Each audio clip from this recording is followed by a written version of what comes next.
All right, now I think you have audio. Is the audio there? Can you all hear me? Hi guys, good evening. Good evening. Welcome to the second part of surgery sprint.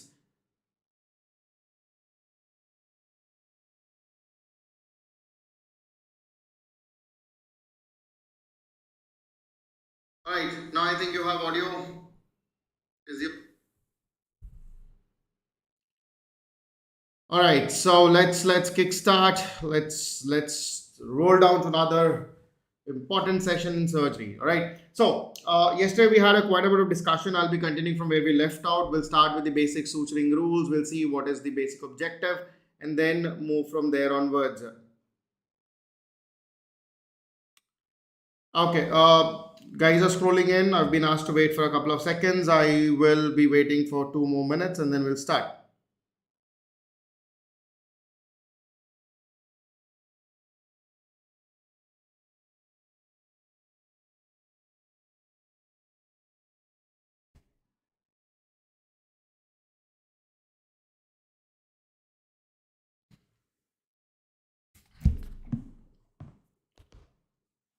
All right, so let's kickstart. We were talking about sutures. Let's take a quick recap on sutures. What are important, what are not important. Whenever we talk about sutures, one of the most important aspects is its basic classification. We all know the basic classification that sutures can be divided into two categories. One we call it as absorbable sutures, and another one are your non-absorbable sutures.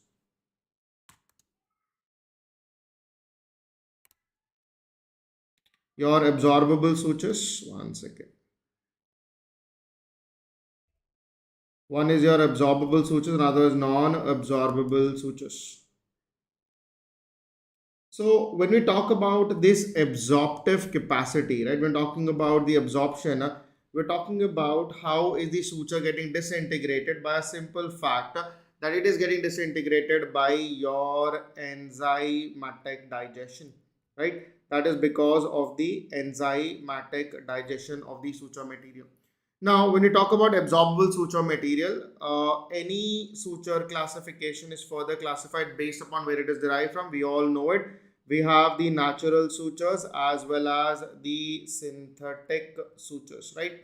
Now, what are the examples of the natural sutures? The most, I would say, the basic example of a natural suture is what we call it as the cat gut suture material.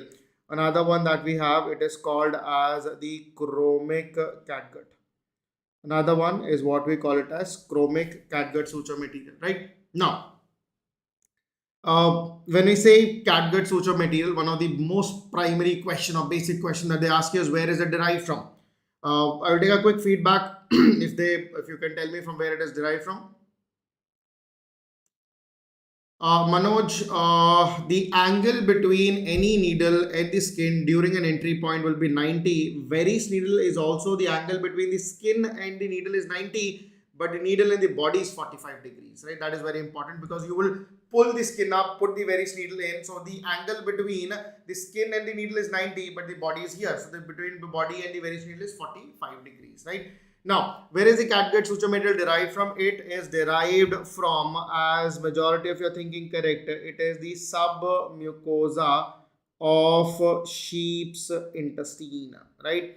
Now, one of very basic question is, if it is derived from the sheep's intestine, why are we calling it as catgut? We should call it as sheep gut. No, we should call it as sheep gut, not catgut. Then why are we calling it as catgut? A simple concept here. Here the cat that you're thinking is not the cat actually that is pertaining to, right? It is not the cat that you think it is cat. It is cat means cattle. Cattle means grass grazing animals. So you can take it from any grass grazing animal, submucosa. Now, logically thinking, no, why would have, why are you taking from sheep? Why not you taking from cattle? Or why are you not taking from pig?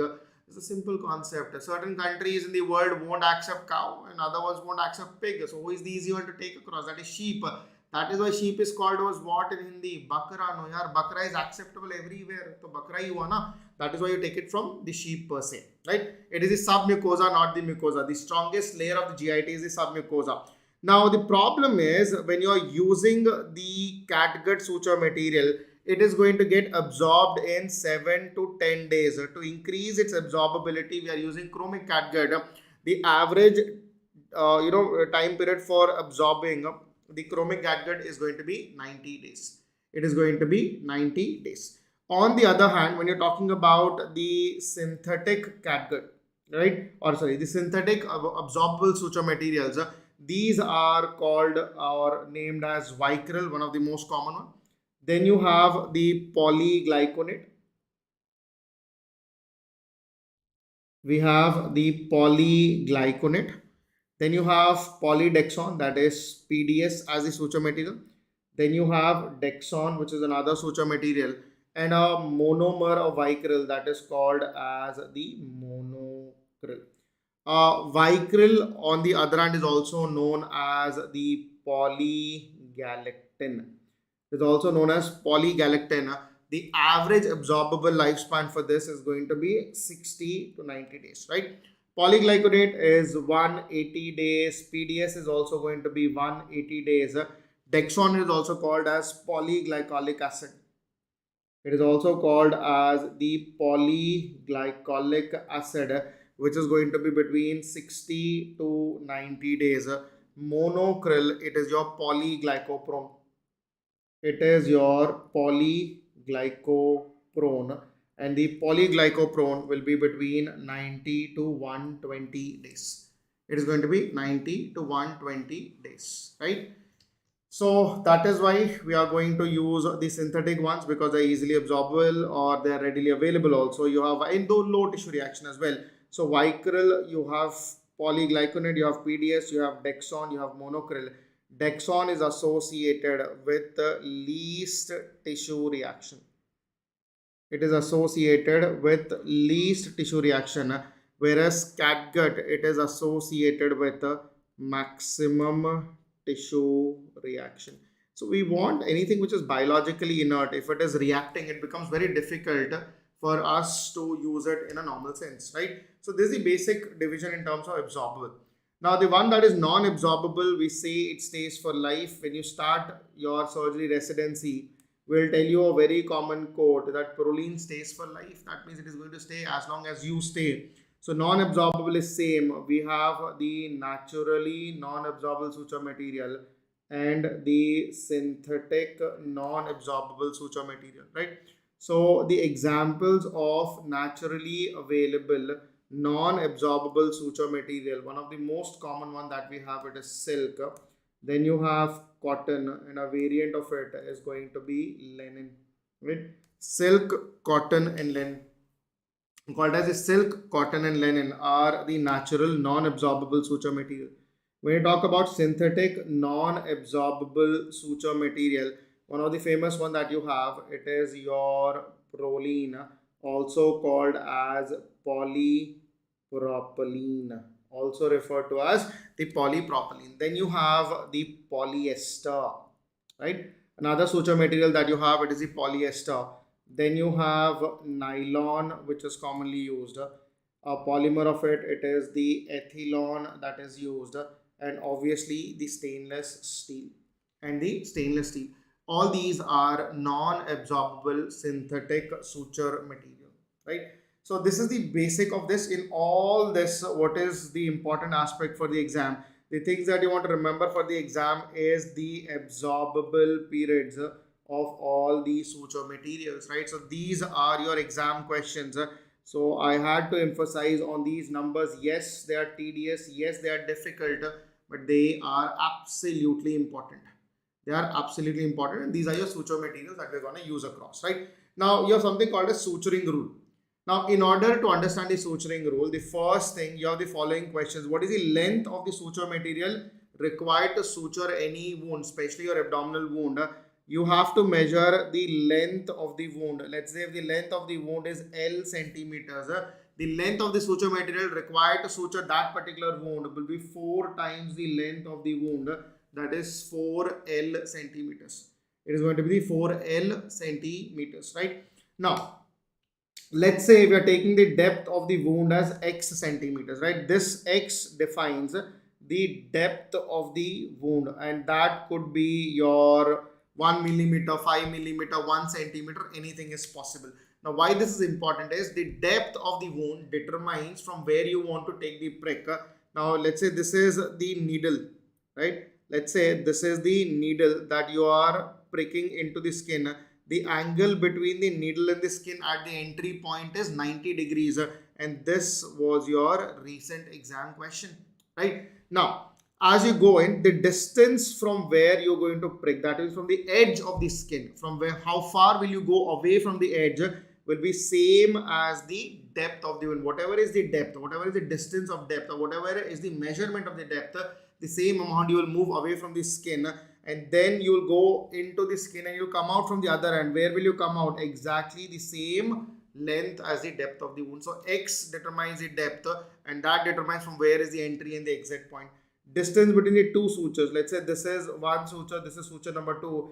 Distance between two sutures will be twice the depth of the wound. As simple as that, right? So remember, the length required to suture a the length required of a suture material to suture a wound will be 4 times the length of the wound. The entry and the exit is determined by the depth of the wound.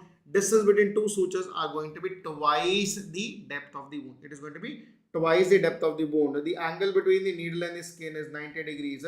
Distance between the two sutures is twice the depth of the wound.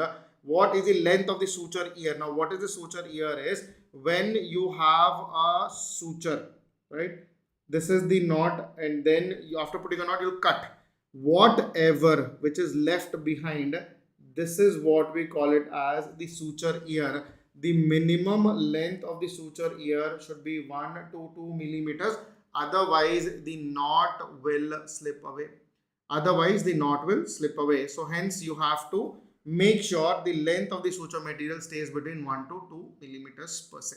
Right? Now, what are the various techniques of suturing? You can see you started the suture from here and then you went in a continuous manner, and this is what we call it as a continuous running sutures. This is what we call it as the continuous running suture, right? On the other hand, you will notice that there is one entry point here, and then you're putting a knot and exiting on the other end, right? So entry and exit, and there is no continuity, and this is what we call it as simple interrupted sutures. They are simple interrupted sutures. These are simple interrupted sutures, right? Now, on the other hand, when you look at the image number 3, something very peculiar that you have to notice, that there are 2 pricks on one end, 2 pricks on the other end, then there is a knot, right? Twice you have pricked, another time you have pricked twice, and then you have knotted. So 2 times here, 2 times here, and then a knot. 2 times here, 2 times here, and then a knot. 2 times here, 2 times here, and then a knot. Now, this is not how it usually presents, but this is the easy way to understand. But what type of suture it is? Now, in order to understand, I hope everybody knows that this is a mattress suture. But the problem is it a vertical or a horizontal mattress? When you look at this image, it looks horizontal, but it is not. Why? You have to see the orientation of the wound and the orientation of the suture. If they are perpendicular to each other, this is what we call it as the vertical mattress sutures. On the other hand, you see this is the orientation of the wound and this is the orientation of the suture material. This is what we call it as horizontal mattress. This is what we call it as the horizontal mattress sutures, right? Then this suture that you're seeing in front of you, you're not coming onto the surface of the skin, right? That is, you can look across it. We're going into the skin and then we are suturing here, and this is run between the dermo-epidermo junction of the skin, and this is what we call it as subcuticular suture. Now, this is considered to be best for cosmetic outcome. This is best for the cosmetic outcome. So hence this is considered to be the best one. Okay. Clear?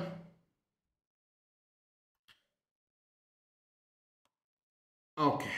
Uh, the new thing that I've learned on YouTube is how to block somebody who is irritating. Thank you. Now, so these are the various suturing techniques that you need to understand and get in terms of your exam. Another one is knotting, very very popular. When you look across here,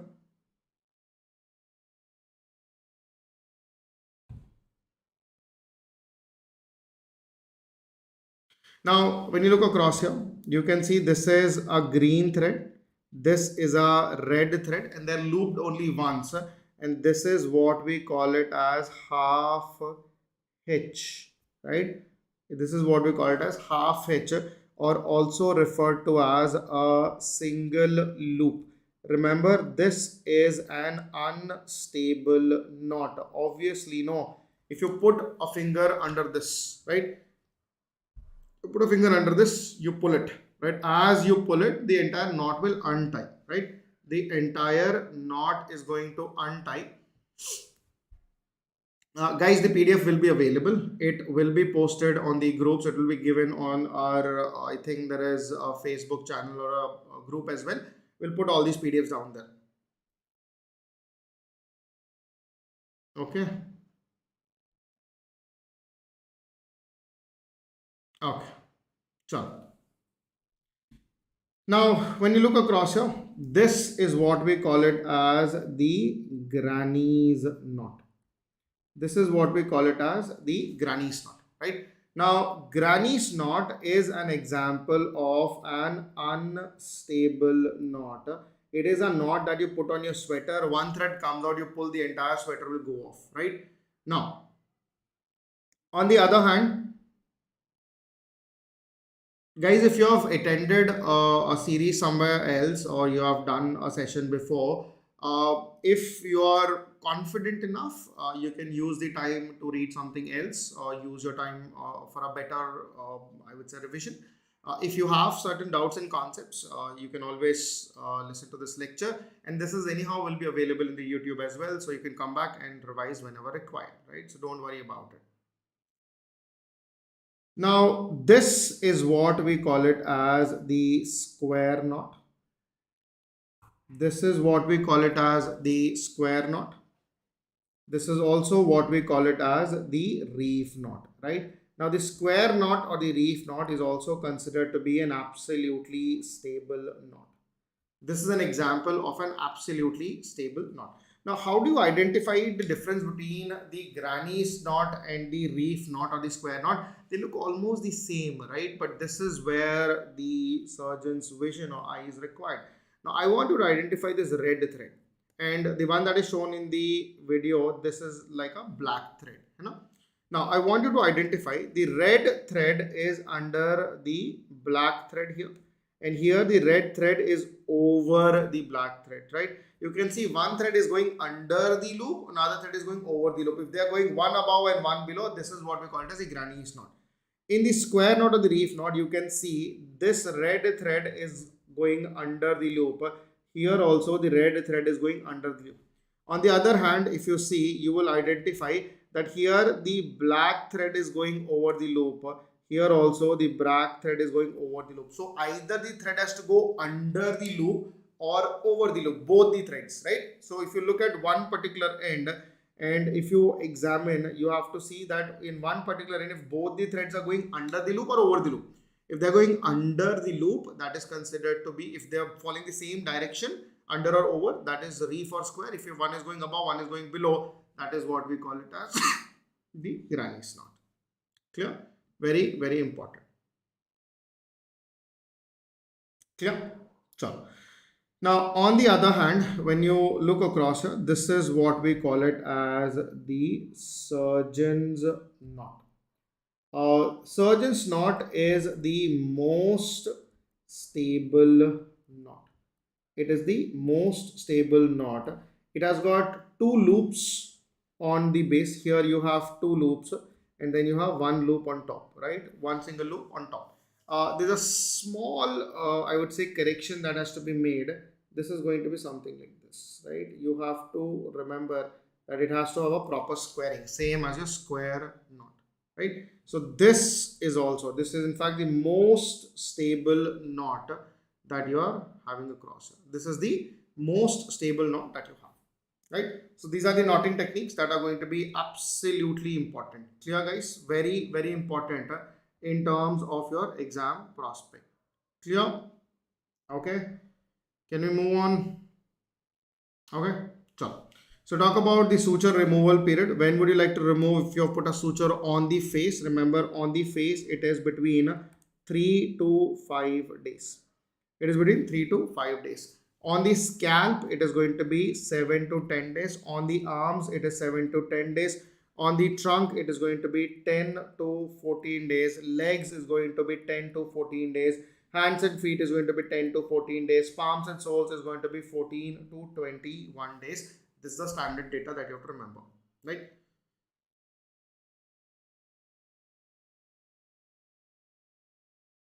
Okay.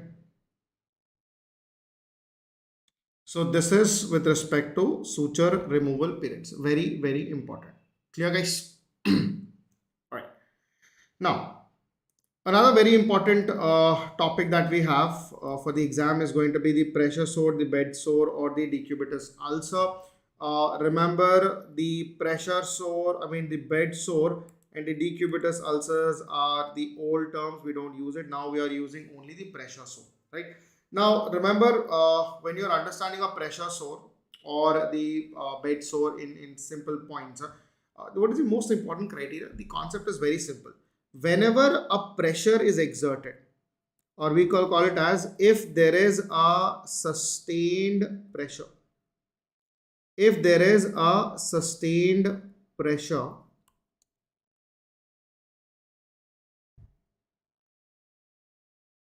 one second, guys.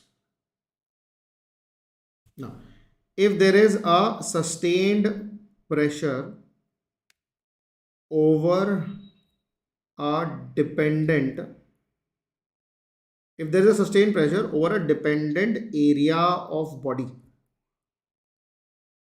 if there is a sustained pressure over a dependent area of body and this pressure is greater than the capillary occlusive pressure, if it is greater than the capillary occlusive pressure.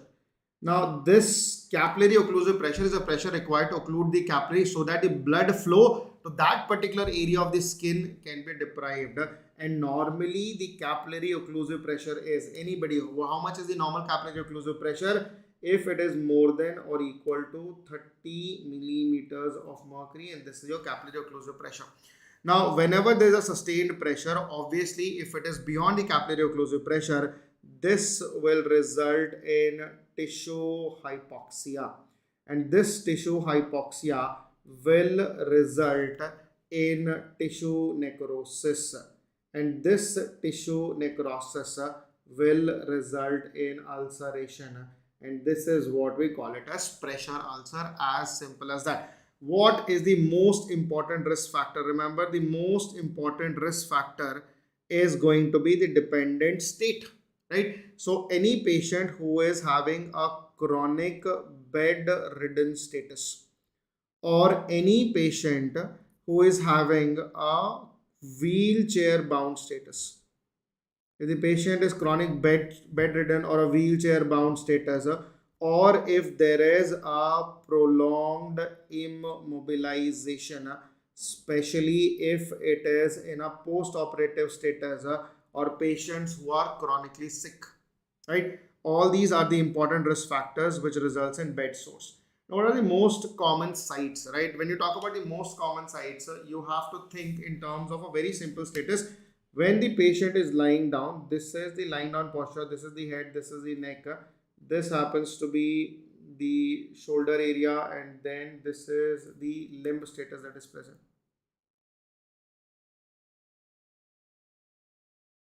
and this is the body that is present. So when you see where is a constant pressure, the constant pressure is there on the occiput. The constant pressure will be in this area. There are three sites in this area. One, I would say there will be sacrum. One, there will be sacrum. Another one, there will be ischium. and another one there will be greater trochanter. Then you could see a constant pressure is on the heel, and obviously some amount of pressure if the leg is spraying across on the malleolus, right? Of all these sites.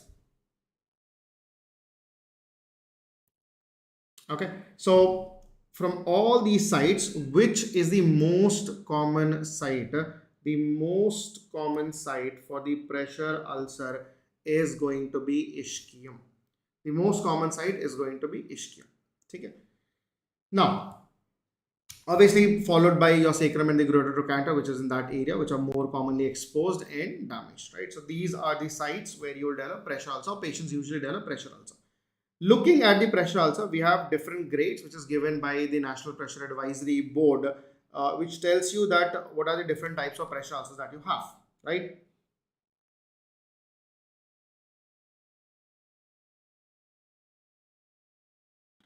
When you look across here, in the image number 1,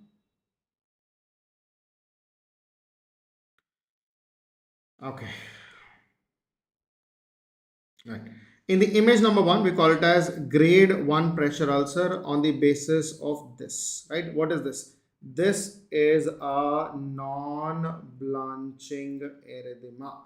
If there is development of erythema which does not blanch away on pressure, it is grade 1. Grade 2, you can see some amount of skin is being peeled off, and this is what we call it as partial thickness. There is partial thickness skin loss. It's a partial thickness skin loss. Then you see the subcutaneous fat is exposed. This is what we call it as the full thickness skin loss. This is what we call it as full thickness skin loss. And here you can see the underlying structure is involved. The underlying structure can be a tendon, a vessel, a bone, a nerve, anything that is there. If it is involved, we call it as grade 4. That is involvement. If there is involvement of underlying structures. If there is involvement of an underlying structure, this is what we call it as grade 4, right? Shoulder blades are less affected on the pressure ulcers. Yes, they can also be, but then among these are the ones that we have discussed are more common. There is another variant that is added. We call it as US, that is stands for unstageable. We call it as unstageable if an ulcer is covered in slough or necrosis, because the true depth of the ulcer cannot be assessed while if there is presence of slough or necrosis until you debride the ulcer, right? So that is an important aspect that you need to consider. How would you like to manage? We call it as grade 1 and grade 2 as the low grade ulcers. For these, the management is very simple. It is going to be a conservative management. Now, in the conservative management, the first advice that we are going to give our patients is going to be frequent change in position. This is what we call it as the frequent change in position. So, when you say frequent change in position, when you say the frequent change in position, every patient that comes to you will ask you a very simple question, right? When you say frequent change in position, how frequently should I change? Now, the advice for this, you have to see whether the patient is going to be a bedridden patient or if the patient is wheelchair bound. Now, if the patient is bedridden, then I will say every second hourly you have to change the position. If he's a wheelchair bound, in every 10 minutes, I would recommend him to lift himself off the wheelchair from his own hands for 10 seconds, right? So 10 minutes in every 10 seconds is in a wheelchair status and 2 hourly or second hourly in a bedridden patient. Along with frequent change in position, I will ask the patient to get a water or an air bed that will decrease the exertive pressure so that the capillary occlusive pressure cannot be reached, right? So there's frequent change in position, water or air bed. There is absolute skin care that has to be taken in these areas so that you'll be able to prevent these ulcers from happening, right? So the grade 1 and grade 2 is simple. Now, when it comes down to grade 3 and grade 4, these are advanced, right? For an advanced ulcers, you have to go with cleaning and debridement of the ulcer. C&D basically means the cleaning and debridement of the ulcer. and you might also need to use VAC. VAC stands for vacuum assisted closure. But the problem is this word is obsolete. We don't use VAC any longer. The VAC is an obsolete term or an old term. The new term that we use, it is called as the negative pressure wound closure system, NPWCS. It stands for negative pressure wound closure system.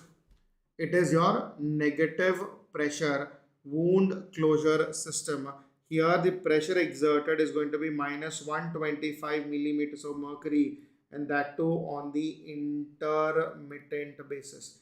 The advantage of VAC is you don't need to teach or change on a daily basis, right? You can put it the VAC and leave it for 3 or 4 days and then resume it or rechange it on the second part, right? Another advantage is, like in a regular dressing, you have to change as either twice a day or at least once a day. In VAC, I can leave it for 3 to 4 days and then put another VAC, and usually in 2 or 3 settings, the wound do respond very well, right? Along with this, obviously, the wound care, that is dressings and antibiotics. With this, all the conservative protocol that we have done, and then if required you have to take the patient for skin grafting. If the defect is more, then you have to consider for flap reconstruction. If the wound is deep enough, you have to go either for skin grafting or you need to go with for flap reconstruction So this is in a nutshell about your pressure ulcers. Very, very important topic from our recent exam pattern. So do keep in that form, right? Chalo. Another important topic that you'll come across is going to be burns. So burns are very, very important, right? Now, when you say in terms of burns, there are two questions that are going to ask you. What is the most common method of burn wound assessment, and which is considered to be as the best method to assess the burn wound area? The most common is what we call it as the Wallace rule, also called as rule of 9. The best method, it is going to be the Lund and the Broders chart. It is going to be Lund and the Broders chart. Clear? Chalo.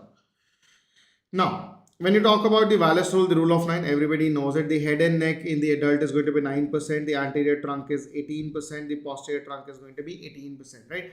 Head and neck 9. The anterior posterior trunk is going to be 18%. The upper limb is going to be 9%. The perineum is going to be 1%. The lower limbs on the either side is going to be 18%. Anterior trunk 18%. Posterior trunk is going to be 18%. The head and neck together is going to be 9%.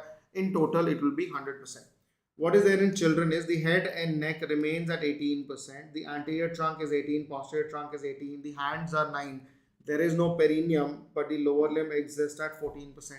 If you take palm alone in both adult and child, the palm will comprise of 1% alone, right? Now, when you talk about the burns, one of the most commonly asked questions is how do you assess the burn wound depth, right? How do you tell me that is it a first degree burn, a second degree superficial burn, a second degree deep burn, a third degree burn, or a fourth degree burn? On what basis are you going to tell me that this is the status of the burn? Now remember, in the first degree burn, it is only the epidermis that is going to be involved. It is only the epidermis that is going to be burnt across.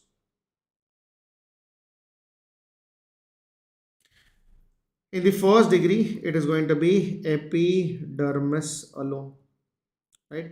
Now, if the burn is more or it is significant, it is going to sink down and it is going to involve the papillary dermis. If it is involving the papillary dermis, is secondary superficial. If it is involving the reticular dermis, it is secondary deep. If it is involving the full thickness of the skin, it is third degree.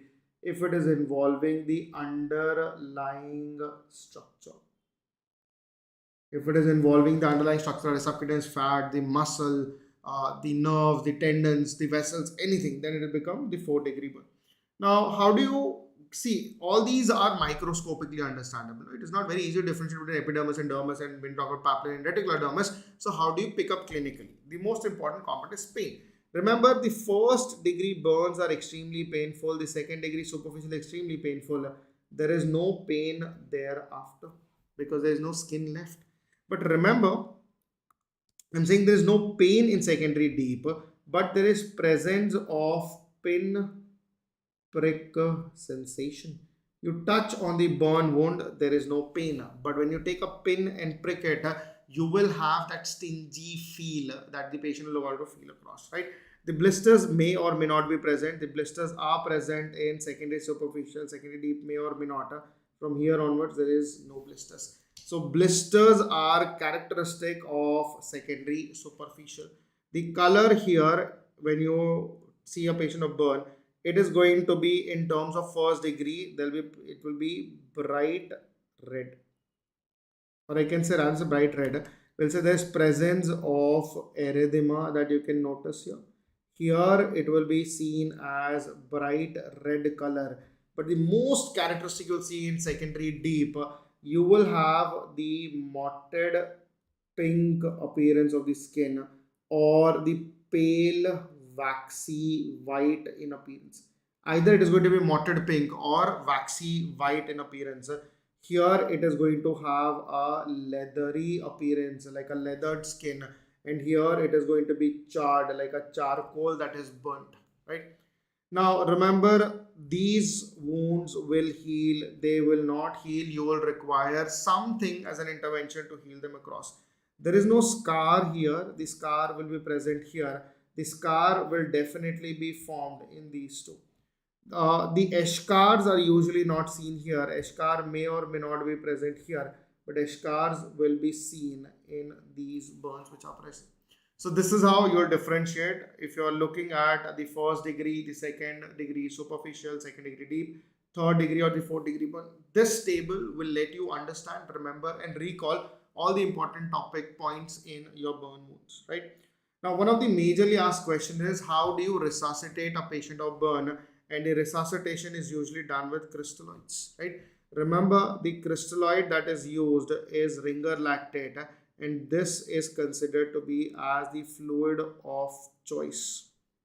This is considered to be as the fluid of choice. Now, for two formulas, you have the Parkland and the ATLS. I am going to tell you the Parkland is obsolete. We are not using it any longer, which is 4 ml per kg per percentage of total body surface area burnt. Now we use ATLS. Now ATLS says very simple. We will start resuscitating. In a 1st-degree burn, oral fluids are more than important. It is a 2nd-degree burn that you need to understand. If it is a 2nd-degree or a 3rd-degree burn, and if the patient is an adult, then it is going to be 2 ml per kg per percentage of total body surface area that is burnt. If it is a child, then we will go with 3 ml per kg per percentage of total body surface area burnt that is going to be used. If it is a 4th-degree burn or if it is an electric burn, irrespective of adult or child, I am going to use it for 4 ml per kg. Sorry guys. Per percentage of total body surface area that is burnt. Right, so this is what we're going to follow for the fluid resuscitation, and these are your ATLS formulas. Right, now how would you administer these fluids are very important. Remember, whatever the burn fluid that you have calculated, the entire the entire burn fluid must be administered, or it must be given within 24 hours of burn. So you have to calculate and administer the entire one within the 24 hours of the burn. For example, I have a 70 kilogram patient with 4th-degree burns, right? How much will be the fluid that you are going to use it? It is going to be 4 ml per kg per person. Let's say 30% of the total body surface area is burnt.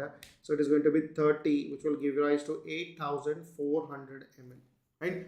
This is the fluid that you have to give across. See, if a child, when you talk about child, that is in terms of children, especially in the neonatal age, dextrose can be added. Now, whatever fluid that you have calculated, that is 8,400 ml. I am going to split them into two halves, right? The 4,200 ml as the first half and the 4,200 ml as the second half. Now, when you have the 4,200 ml as the first half, this has to be given as a fast IV within 8 hours, right? So within 8 hours, you have to finish the 4,200 ml, and the next one, this has to be given as slow IV within next 16 hours. So within 24 hours, you should be able to finish the entire burn fluid that is given. Now, the bigger question is, what will you do after 24 hours? What are you going to do after 24 hours? What are you going to do? Are you going to sit tight? No. You have to resuscitate. Will you resuscitate the same amount of volume? No. You will cause volume overload, which will result in pulmonary edema. So to prevent this, I am going to go ahead with the maintenance fluid. Right? Now, how do you calculate the maintenance fluid? That is a rule of 4, 2, and 1. What do you mean by this 4 to 1 rule? 4 to 1 rule says for the first 10 kilograms, right? Let's say you have a 70 kilogram patient. I can write the first 10 kilograms, second 10 kilograms, rest of the body weight together to 70 kilograms. It says for the first 10 kilograms, there is 4 ml per kg, that is going to be 40 ml. For the next 10 kilograms, it is 2 ml per kg, that is going to be 20 ml. For rest of the body weight, it is 1 ml per kg, that is going to be 50 ml. And if I add on together, it is going to be 110 ml, but this is given per hour. This is how you'll go with maintenance fluid. If you don't believe me, go with 60 kilograms. In a 60 kilograms, this will remain 40, this will remain 20, the 40 will become 40, it will become 40, it will become 100 ml per hour, right? So whatever is the body weight, you will split into first 10 kilograms, next 10 kilograms, rest of the body weight. You will say, sir, what if we have a patient who is 15 kilograms? We'll write the first 10 kilograms. We don't have the second 10 kilograms. We have only the 5 kilograms the second half. The third half is 0. So this remains as 0. This will become 40 ml. This will become 10 ml. No, 5 into 2. This is going to be 10 ml. This will remain as 0. So 10 plus 40 is 50. It will be 50 ml per hour. Right? Bit of a patient who is under CCF, I will start the patient on diuretics and then titrate the fluid. I will never give volume which can overload or overburden the heart, right? CCF is entirely a different part, right? So that's not our domain for today. Yes, if the patient is under a cardiac failure or if the patient is having a congestive cardiac failure, you should limit fluids. Totally understandable. Clear? So this is how you will go ahead with burn fluid resuscitation. When you talk about the colloids, no. Now the colloids, number one, it should be avoided. It should be avoided in first 24 hours. I will only administer colloid after 24 hours, right? Now, the most commonly used colloid for burn resuscitation is HAS, that is your human albumin solution. It is your human albumin solution. What is the ideal time to administer colloid? That is should be after 24 hours of the burn. What is the formula that we use to calculate the colloid? It's the Muir and Barclay formula. It says 0.5 into weight in kilograms into percentage of total body surface area that is burnt. So if you take our example, 0.5 into 70 kilograms into 30% of the total body surface area that is burnt, that is going to be 1150 ml, right? So 2100, no, yeah, 21, oh, I think it is 1050 ml. My math is a bit shaky, so it is going to be 1050 ml of colloid that has to be given, right? Now whatever you have calculated, this is calculated as one portion, right? Now, how do you administer? The protocol for administration is going to be 4th hourly for the first 12 hours. Then it is going to be 6th hourly for the next 12 hours. and then it is going to be 12th hourly thereafter if required, right? So I will be giving 3 portions of, this is what we got as 1 portion.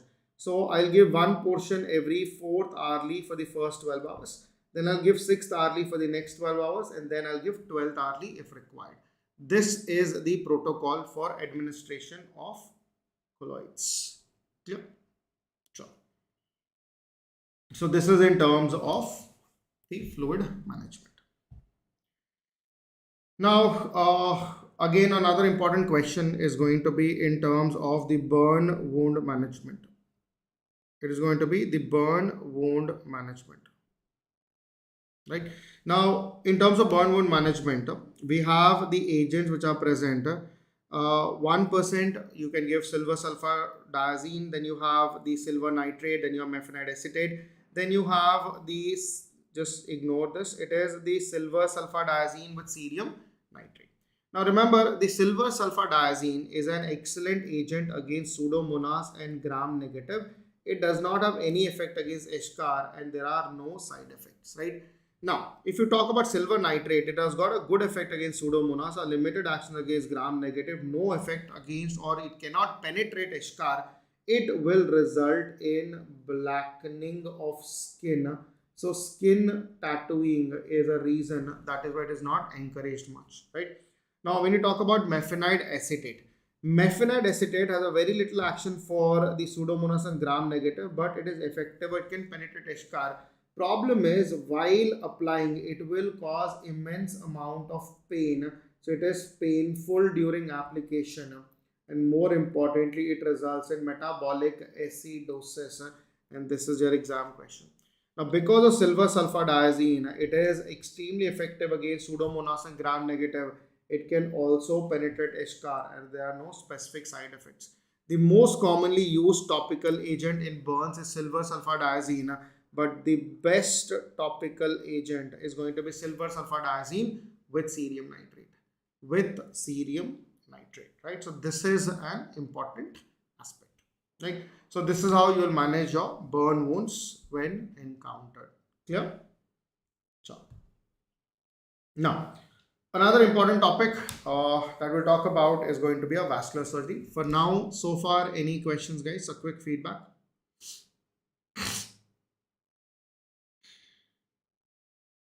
So far, any questions, quick feedback?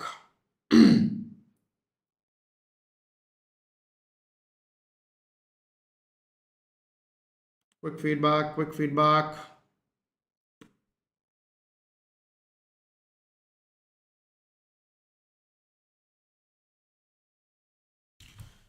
All right, so let's roll. Let's continue. We're talking about the vascular disorders. In the vascular surgery, I'll be talking about the chronic arterial occlusion. So 2 best examples for your chronic arterial occlusions. 2 best examples for your chronic arterial occlusions are going to be the Berger's disease and the atherosclerosis. Right? Now,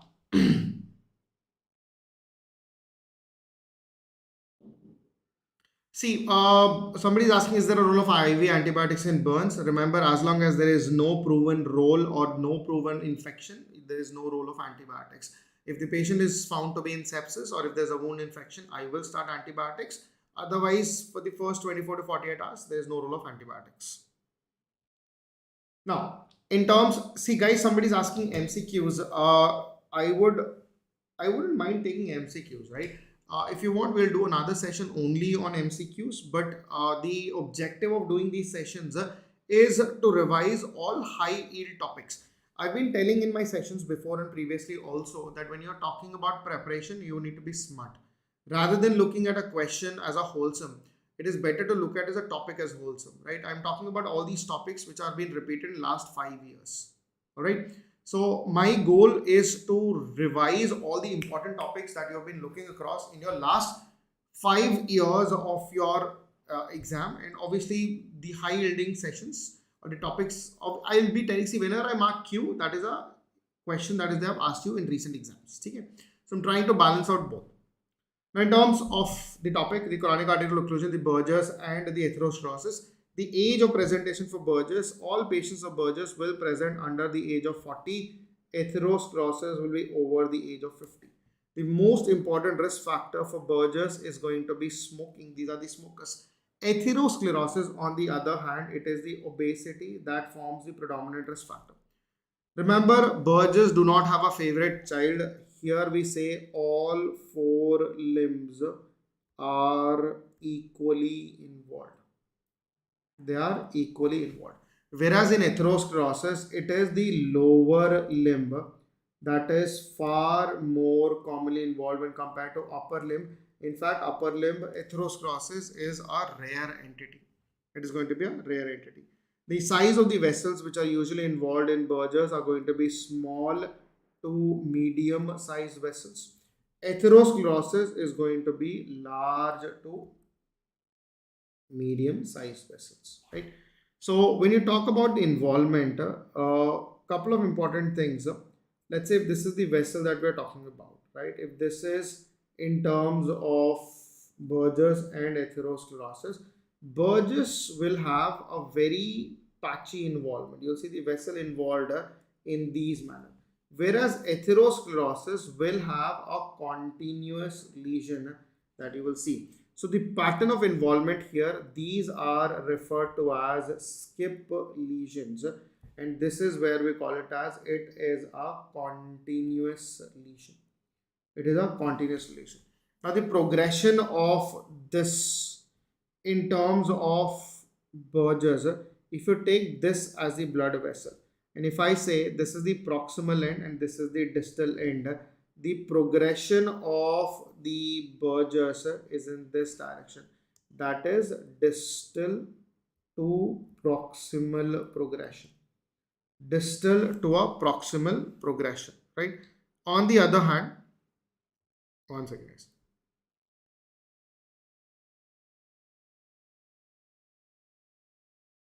On the other hand, if you're talking about atherosclerosis, and we mark it as the proximal and the distal end, this is going to be in this particular fashion. That is proximal to distal end. This is going to be proximal to distal end. This is going to be proximal to the distal end, right? Now the structures which are involved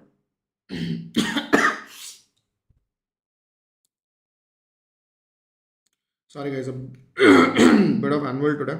This laryngitis, running nose. Everybody suffering, so I'm suffering with them. So structures when involved here, you take this as a representation of an artery. An artery will be accompanied by a vein, and a vein will have a nerve that is present. Now in Burgess, there will be a perivascular inflammation. So it will result in involvement of artery, but because of that, there will be involvement of the nerve and the vein as well. So this is going to involve the artery, the nerve and the vein. All these three structures are involved. Here it is the artery alone. Here it is going to be the artery alone, right? So this is the core difference between the Burgess and the atherosclerosis, right? Now, in order to understand the severity of the disease for any chronic vascular disorder, we measure something called as the ankle brachial pressure index, which is called as an ABPI index, right? Now, in terms of normal ABPI index, now what is this ABPI index? How do you measure it? It is the systolic blood pressure at the level of ankle in response or in comparison to the systolic blood pressure at the level of brachial artery, right? So I'll measure the systolic blood pressure at the level of ankle and at the level of brachial artery, and then we'll compare, and then we'll take a ratio of these two. The normal ABPI index is between 1 to 1.3, right? Now, for a calcified blood vessel, the ABPI index will be more than 1.3 because it will become hardened. For an intermittent claudication, now see, there are certain data which are conflicting. We say intermittent claudication can be seen below 0.9, right? But we say it can also, or it can become evident below 0.7, right? We say some amount of vascular compromise seen if the ABP index is less than 0.9, where patient can complain about intermittent claudication, but not very significantly. Significant intermittent claudication is seen below the level of 0.7. Rest pain will be seen below the level of 0.5. Critical limb ischemia, which is called as an impending gangrene, is seen below the level of 0.3. Now, one of the most important aspects is what is this intermittent claudication, right? Now, a lot of students have a bit confusion of understanding what is an intermittent claudication. Now, to understand this, let's say this is the road that the patient is going to talk on a daily basis, right? Or take. Let's say this is our patient who is present at rest. So, when you talk to the patient, he says at rest, right? The patient is absolutely asymptomatic. There is no problem at all. So, I say at rest, he is smiling. I say, what happens? He says, sir, when I start walking, after walking for a certain amount of distance, right?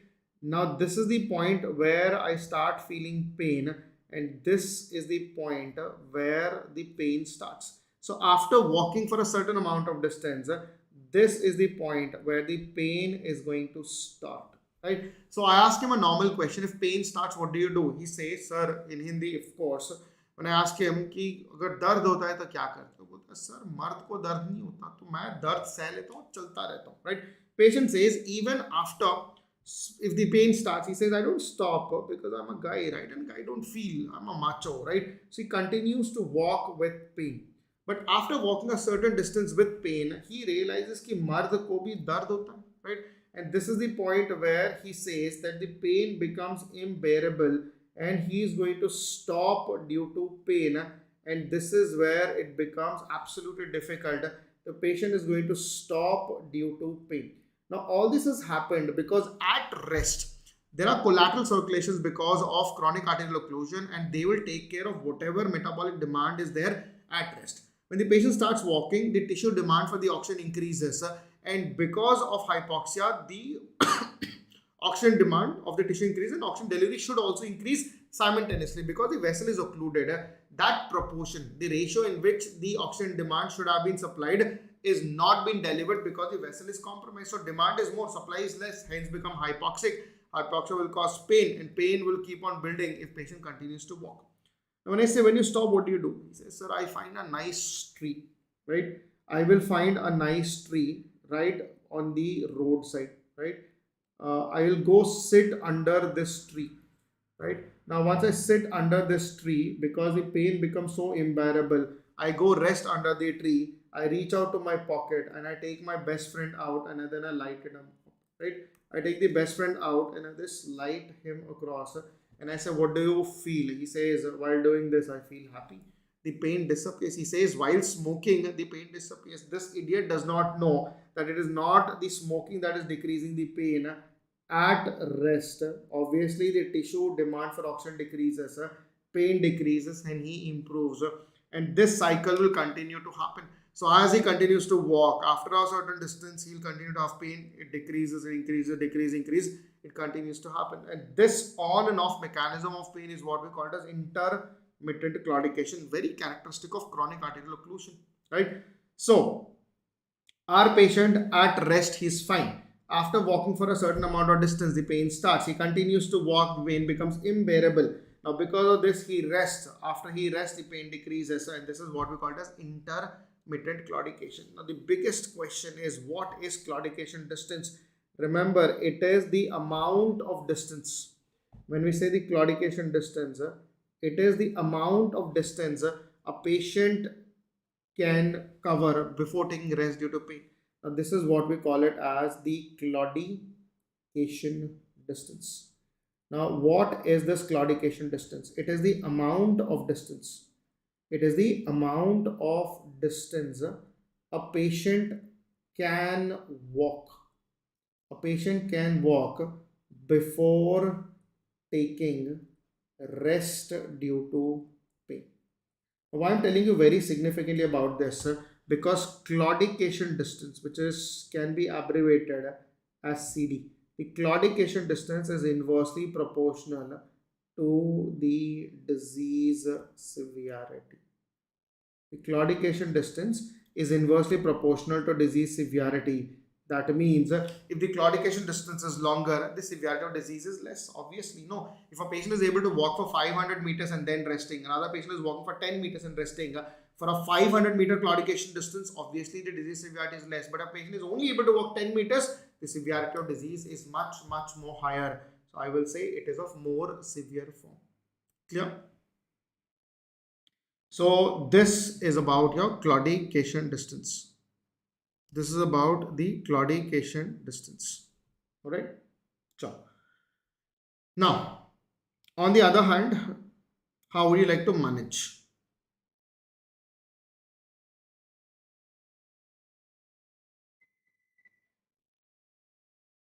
Okay.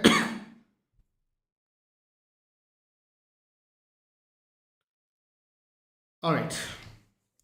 Now, when you talk about the management in terms of atherosclerosis per se, Burgess May will give analgesia. It's a limiting disease. If there's a gangrene, we'll go with amputation. Everybody knows it. Now, in terms of atherosclerosis, we have to see the level of occlusion. Is it at the iliac level? Is it an iliac or at the femoropopliteal junction? Right. If you want to have a pictorial representation, I'm trying to tell you that if this is the aorta, this is the aortic bifurcation into common iliacs. These are your iliac bifurcations into internal and the external iliac occlusion. We are trying to tell you if the level of occlusion is iliac, if it is an iliac or at the femoropopliteal junction, right? It is going to be the femoropopliteal junction, right? So we will see that how the patient is going to present if they are going to have these problems, right?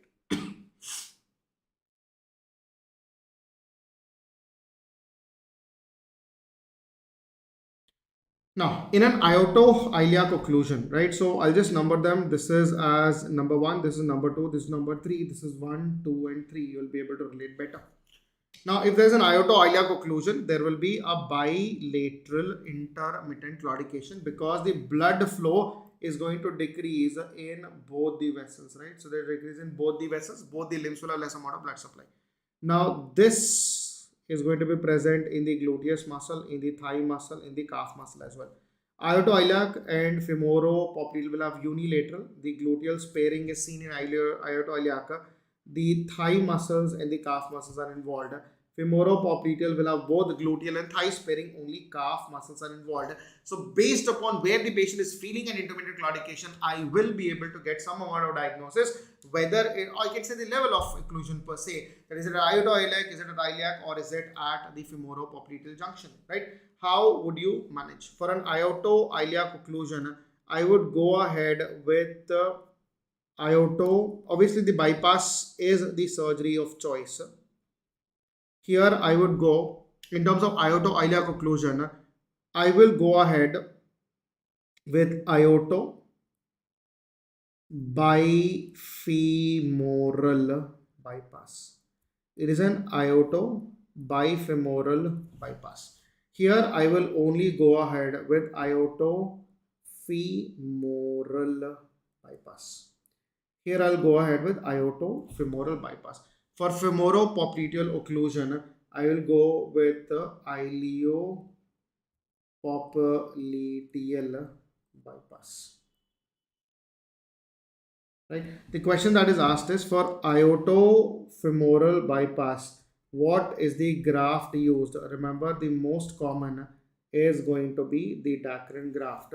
For iliopopliteal, the most common is going to be the autologous, same person's great saphenous vein. But if they ask you what is the best one, then it is going to be polytetrafluoroethylene graft. PTFE graft is a polytetrafluoroethylene graft, right? A very important aspect is whenever there is an iliac occlusion, especially in males, the blood supply to the internal iliac vessels are going to be less. Whenever there is an internal iliac supply which has been devoid on bilateral side, it will result in blood supply will decrease to the male gonads and result male impotency. So, if a patient has a bilateral intermittent claudication with male impotency, which is usually seen in iliac occlusion, this scenario you have a bilateral intermittent claudication with male impotency. This is what we call it as the Lehrer syndrome. This is what we call it as the Lehrer syndrome, right? Very, very important. Clear, guys? So this is about the occlusive status. Okay. Now, another very important topic from the NEET perspective is going to be your varicose veins. And we'll talk about the SEEP classification in varicose vein. Now, when you talk about the varicose veins, I hope everybody knows the varicose veins are defined as, they're called as or defined as distended. They're defined as distended, dilated, and elongated tortuous veins. The terms used to describe a varicose vein, these are distended, dilated, elongated, tortuous veins. Now, in a simple concept, before we move down, if I say what is the pathophysiology? What is the pathophysiology of varicose vein? It is the ambulatory venous hypertension. This is your because of ambulatory venous hypertension. Now, what is this ambulatory venous hypertension? Right now, to understand this, let's understand the basic concept. Now, if you take this as the representation of the lower limb, right, and let's say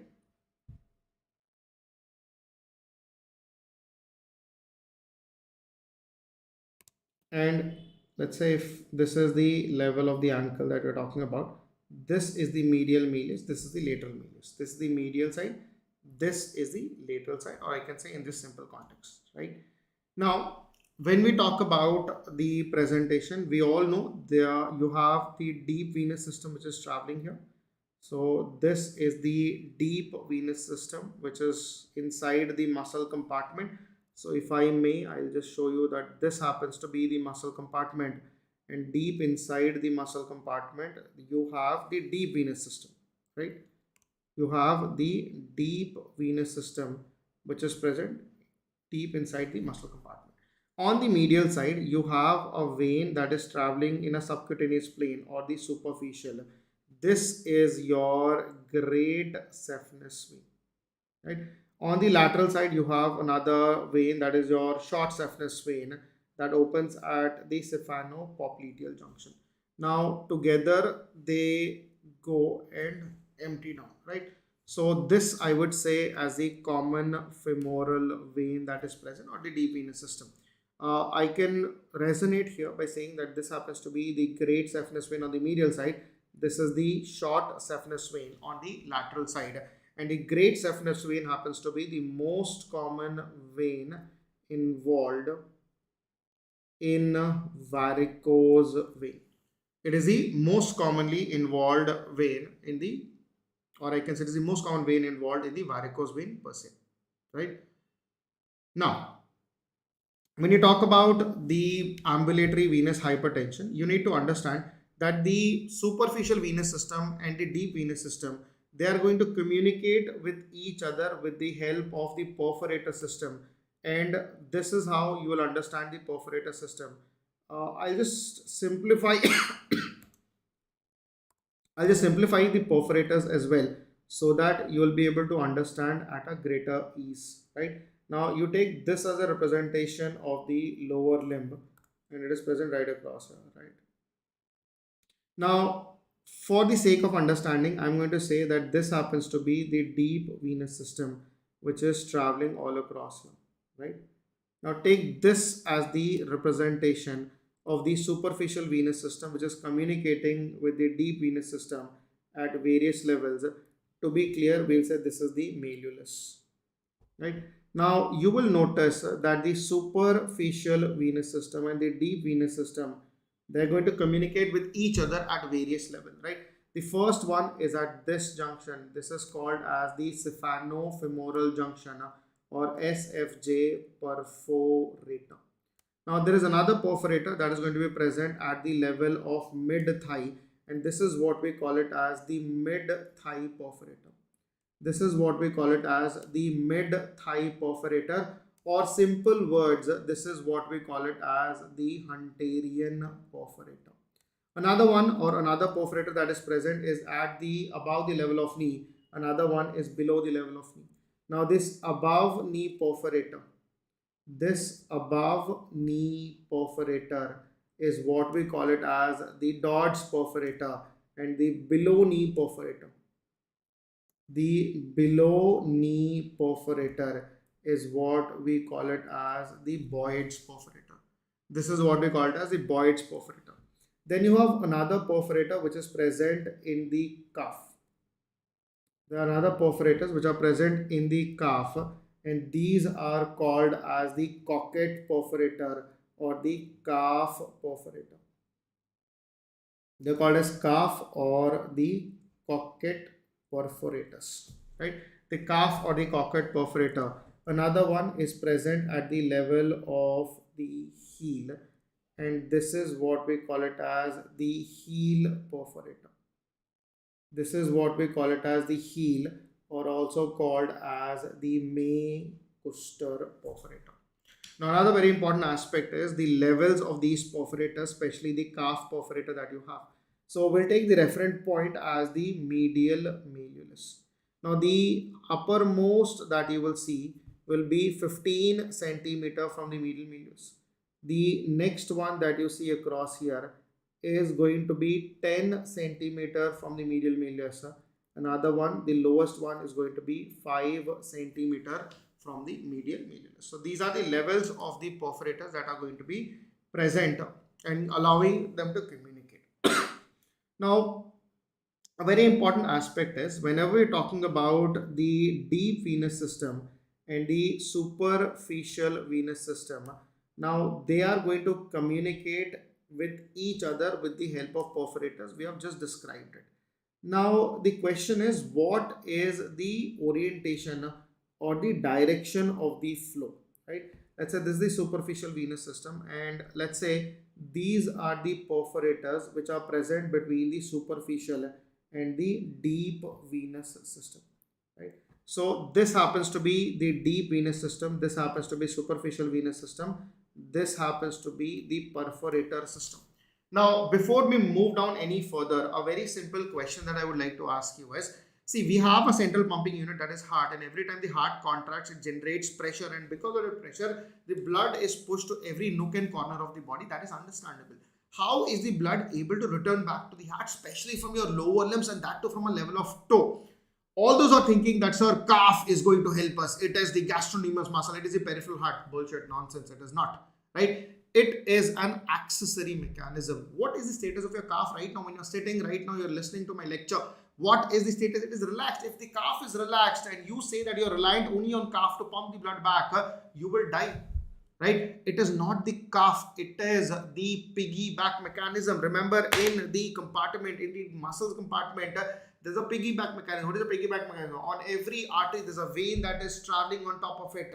So every time the artery pulsates, it gives a transmitting pulsation onto the vein, and this thump of the artery onto the vein will generate some amount of pressure for the blood to be pushed in forward direction. But as you can understand, if it was only reliant on that, that pressure is not enough to eject the blood into the heart. Accepted. So that is why we have the valves. What is the function of the valves? The valves are positioned in a way so that they will prevent any backward flow of the blood. They won't allow the blood to return back or fall back. They are not going to assist in flow. They will prevent the backflow. What do you mean by this? The blood that is pumped in the forward direction, when the blood tries to return back, the valve says you are not allowed because you can only go in one direction. I will prevent the retrograde flow. I will not assist in an antigrade flow. It will prevent the retrograde flow. That is why we also have valves in the perforators as well. Now, the objective of the valves and the perforators, they will allow the blood, let it be a superficial or deep system, the blood will always be pumping towards the heart, and via the perforators, they can go into the deep system and then eject into the heart. Whenever the blood tries to go from the deep to superficial, the valve says, you are not welcome, thank you, goodbye, bye-bye, you can go back and return. The blood will always flow towards the heart. in the deep system, the retrograde flow will not be allowed, right? Now, that is why a beautiful concept. Now, as the valves are present, they're assisting, right? That thumping pressure, that transmitting pulsing will put the blood which is present in one particular compartment. It will push to another compartment, from there to another, from there to another, from there to another. And that is how the blood will continuously flow. It comes to the abdomen. Abdomen has positive pressure. It compresses the IVC. Thorax has the negative pressure. It pulls the blood back into the heart. Everything is done. That is why as you move away from the heart, the concentration of valves keep on increasing. IVC is valveless. I don't need valve in IVC because the abdominal pressure will exert and it will push the blood, and the thoracic pressure, which is negative, will pull the blood. It will reach back to the heart. It is the valves which are present in the lower limbs which are going to assist, right?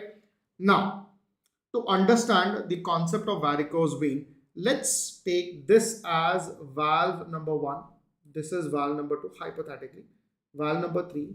This is valve number 4, and this is valve number 5. Between valve number 1 and valve number 2, I'll say this is compartment A, this is compartment B, this is compartment C, this is compartment D. Just for the sake of understanding, I'm just marking them as various compartments. This is compartment A, compartment B, compartment C, compartment D. Right? Now let's understand how does the varicose veins are formed. Let's say due to some reason a perforator at this particular level is broken. I'm just taking an example of a perforator. Now whenever a perforator is damaged, what will happen? The blood that is available in the deep system.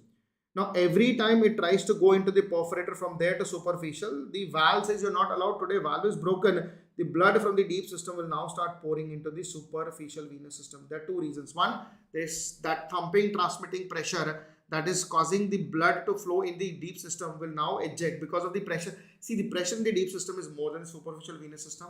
The blood or fluid or liquid or gas will always flow from high pressure to low pressure. The pressure in the deep system is more, so it will flow from deep to superficial system.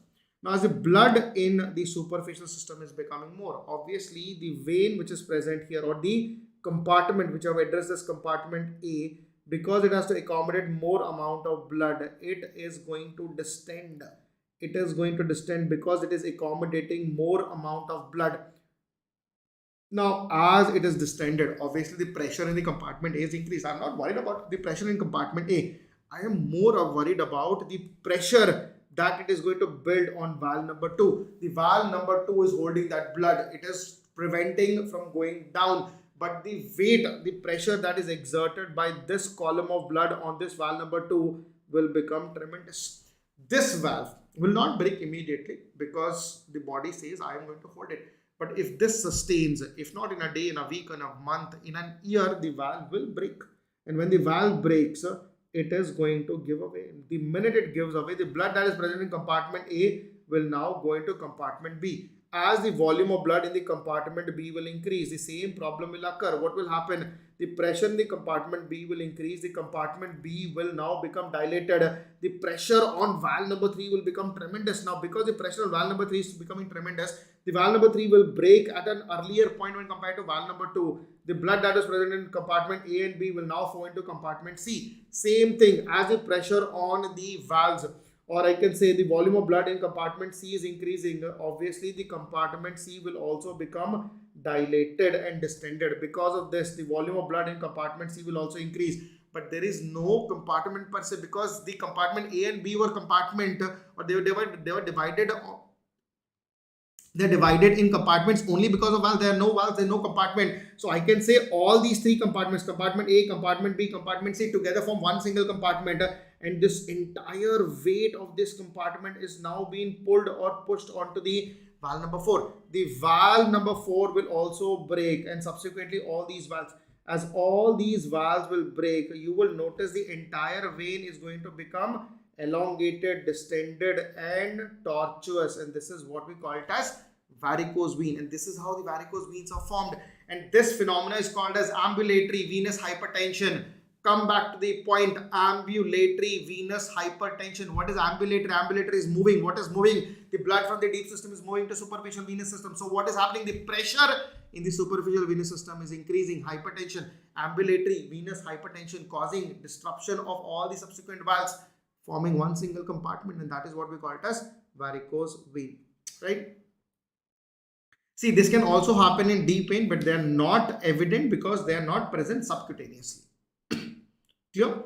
And this is what leads to varicose vein. So now I hope you're clear in your concept that what led to varicose vein, what is this ambulatory venous hypertension, what has been this haunting. You go read in your textbook, the whole explanation is given in 3 pages. I have simplified in terms of one single diagram, and that is how you have to remember, learn, and understand. I hope the concept is clear. Right? Right?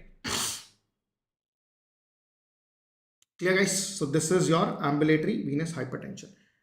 Now, as the varicose vein develops, they are being classified into various stages. C0, we say the patient is asymptomatic, right? The patient hasn't presented with any complaints. C1, patient will develop telangiectasia. So when we say telangiectasia, the size of the vessel is less than 1 millimeter in diameter, or it can develop into reticular vein where the size is going to be between 1 to 3 millimeters in diameter. It is going to be 1 to 3 millimeters in diameter. C2 is what we call it as the varicose vein. The criteria to call it as a varicose vein should be more than 3 millimeters in diameter. When you say C2R, that means it is recurrent varicose vein. Patient initially presented with varicose vein, he treated and he reoccurred with the varicose vein, right? Now, C3 is what we call it as. So once the varicose vein is developed, now it will start developing because it will compress subcutaneous lymphatics. It will result in edema, and that is usually around the level of ankle. Around the level of ankle. Now, C4A is what we call it as development of pigmentation. Right? Now, this pigmentation will develop into lipodermatosclerosis, and that is 4B. And this will result into coronophlebectatica. This coronophlebectatica is also referred to as the malular flare, and that is what we call it as C4C.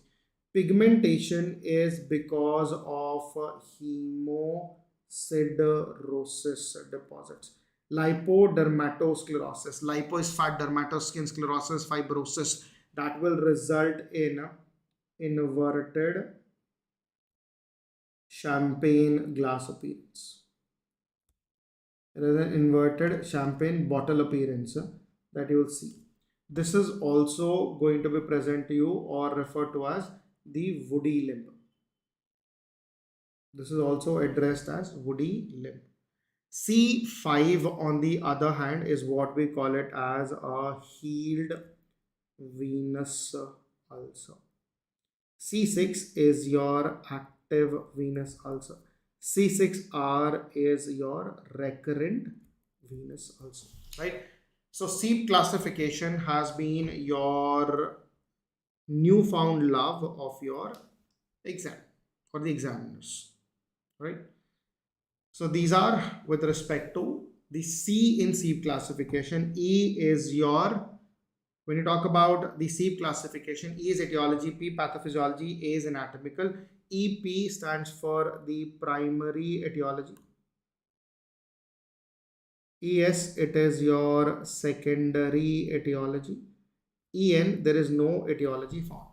PR is your pathophysiology. R stands for it is because of reflux of blood. O stands for it is because of obstruction to the blood flow. RO is both reflux and obstruction to the blood flow. Both reflux and obstruction to the blood flow, and no pathophysiology that is found. In terms of anatomical status, AS stands for involvement of superficial venous system. It is involvement of superficial venous system. D stands for involvement of deep venous system. P stands for it is involvement of the perforator system. AN, no anatomical site identified.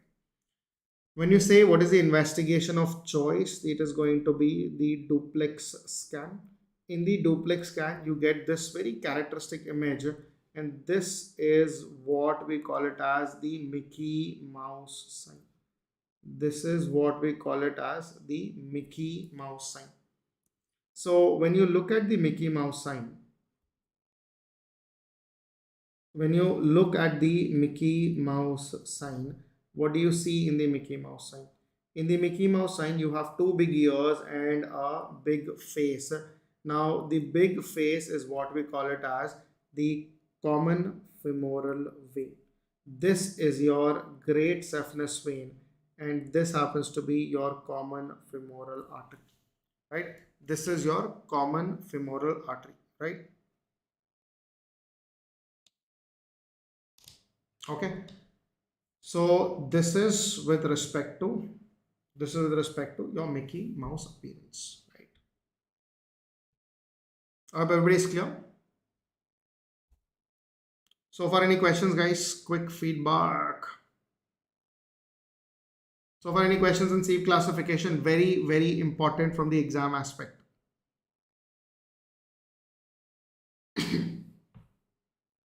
Clear? Can we move on?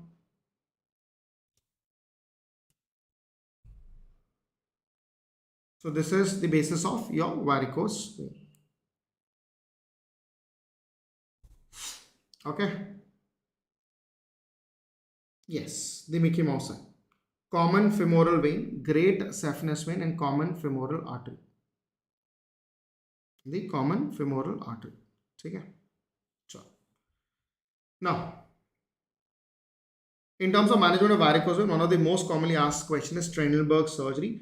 Trendelenburg surgery has three components: flush, ligate, and strip.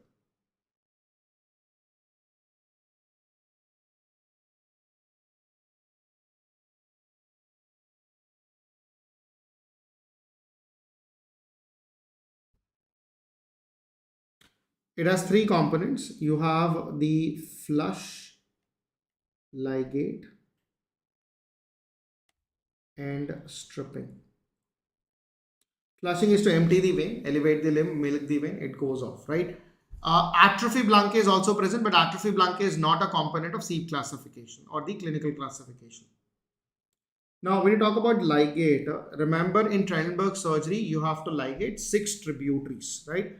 We have to ligate 6 tributaries of great saphenous vein before you strip it off, right? So which are the tributaries that you must ligate? And the easy way to remember is a mnemonic, that is your SEEP classification, but with 3 P's, right? In these 6 tributaries, we have 2 medial tributaries, 2 lateral tributaries, and 2 distal tributaries, right? Now, in the C stands for your circumflex iliac vein.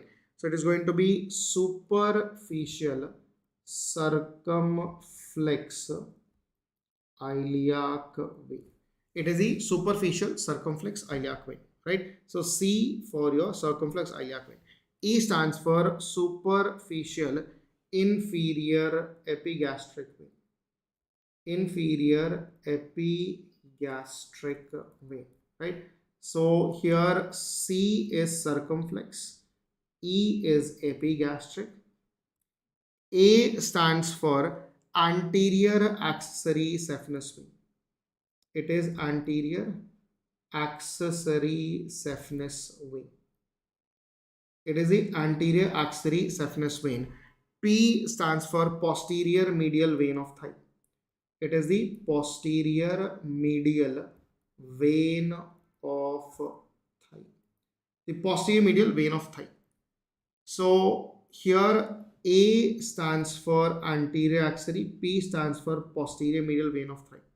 Now here you have another P's that you have. One P stands for, both of them are pudendal vein. One is going to be superficial external pudendal vein. P stands for pudendal vein. Another one is going to be your deep external pudendal vein.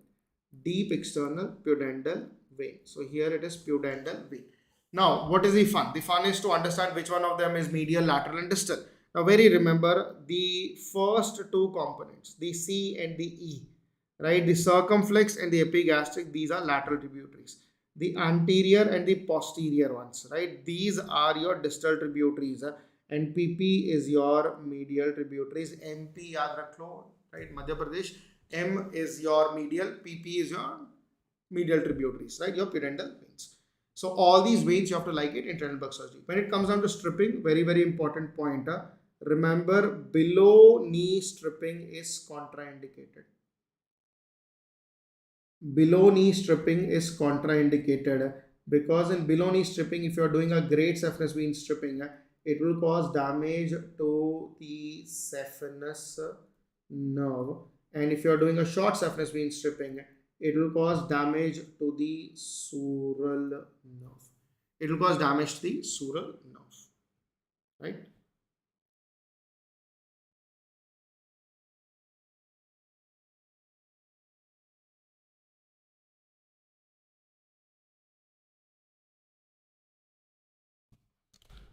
Okay, so this is with respect to the Trendelenburg surgery.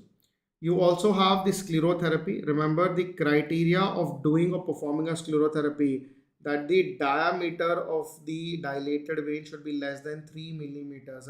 So sclerotherapy is ideal for perforators and recurrent varicose vein. So if there is a perforator incompetency or if there is a recurrent varicose vein, you can go with sclerotherapy. The most common agent that is used is your sodium tetradecyl sulfate. It is the sodium tetradecyl sulfate.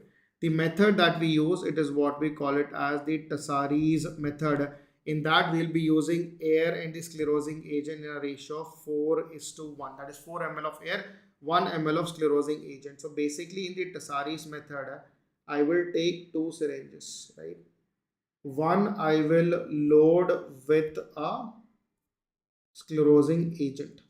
Let's say we have taken the sclerosing agent here. So this is the sclerosing agent that I've loaded in one of the syringe. And I will connect this with a three-way connector or a three-way stopper, which can be controlled from one end, right? And then I will connect another syringe here, which is going to be an empty syringe. I'm going to call it as empty because this is only filled up with air and nothing more. Now, what I'll do is I will flush the syringes with each other, right? So what I'll do is I'm going to do rapid rinsing. So what will happen because of this rapid rinsing, the air from this syringe will now go from here. It will go and combine with the sclerosing agent. Now, when I flush the sclerosing agent, you will notice the sclerosing agent will move down from here and then it will mix with the air. So when you do it repeatedly, after a period of time, you will notice that it will start creating foam, and this is what we call it as foam sclerotherapy. So this foam is created by rinsing the air and the sclerosing agent, and you will notice that this is now filled with air, and that air which has created a foam, and this foam is rich in sclerosing agent. Now what I will do is I will inject this foam into the vein which is dilated, right, a varicose vein. Now you can ask, sir, why don't we inject directly the sclerosing agent? One, it is in liquid form. Two, you require large quantity. Three, if it does not come in contact with the surface of the vein, it will not work. So you need to have a contact. So when I give this foam, when I inject this foam, because foam is filled with air, the minute it goes into the vein, it will expand. Now as it is going to expand, it is going to touch every nook and corner of the vein and allowing the entire vein to ablate, because this vein that you are looking across, right,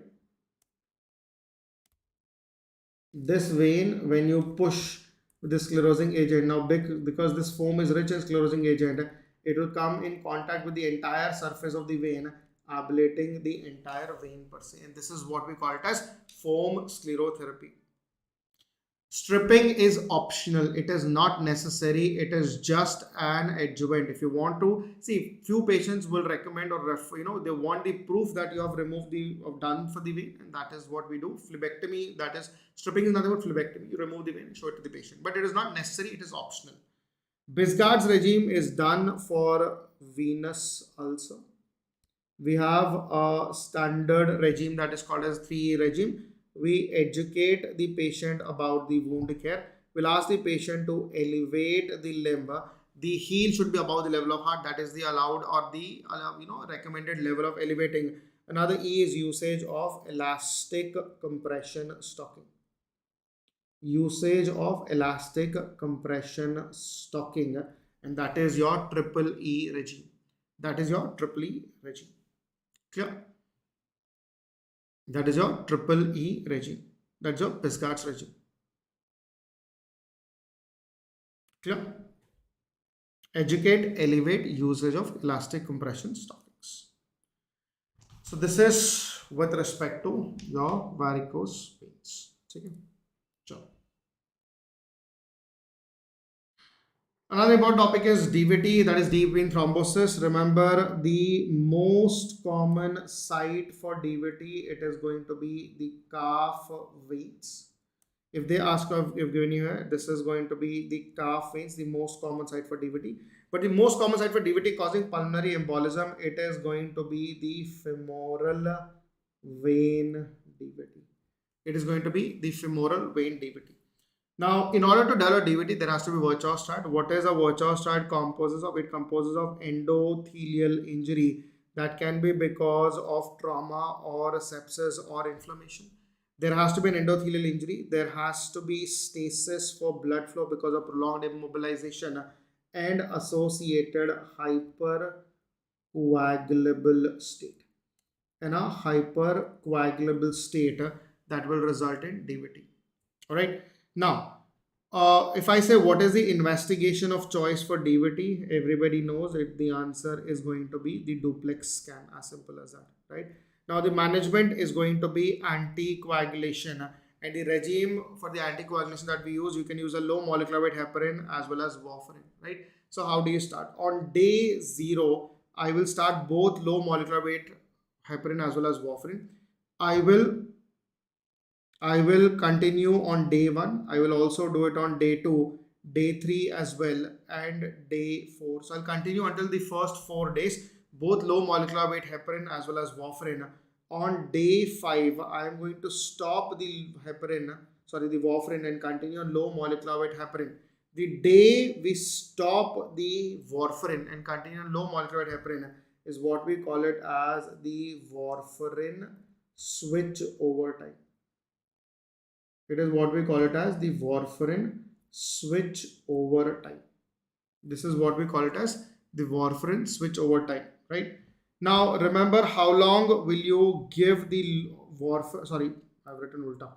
I'm going to stop the low molecular weight heparin and continue on warfarin. The day I continue, the day from where we have stopped the low molecular weight heparin and continue only on warfarin is called as the warfarin switch over time. We're switching completely to warfarin. How long will you give the warfarin for? Remember, if it is the first episode of DVT, I am going to give warfarin for 3 months. If it is a recurrent episode of DVT, I am going to give it for lifelong. I'll give warfarin for lifelong. The target INR has to be between 2 to 3. Right? If the INR is less than 2, I'll increase the dose of warfarin. If INR is more than 3, I'll decrease the dose of warfarin. Now, when there is a DVT with contraindication for anticoagulation, one of the best examples are the recent history of stroke. Any patient who has a recent history of stroke and then develops DVT, I cannot do anticoagulation. For here, I would use an IVC filter, which is also called as a green field filter. It's a mechanical filter to filter out the thrombus, not allowing it to go to the lungs. If patient develops something called as HIT syndrome, that is heparin-induced thrombocytopenia, which is because of heparin sensitivity, right? What are you going to do? I am going to stop heparin immediately. I am going to stop heparin immediately, but I am going to switch over to. What am I going to switch to? I am going to switch to either to fondaparinux,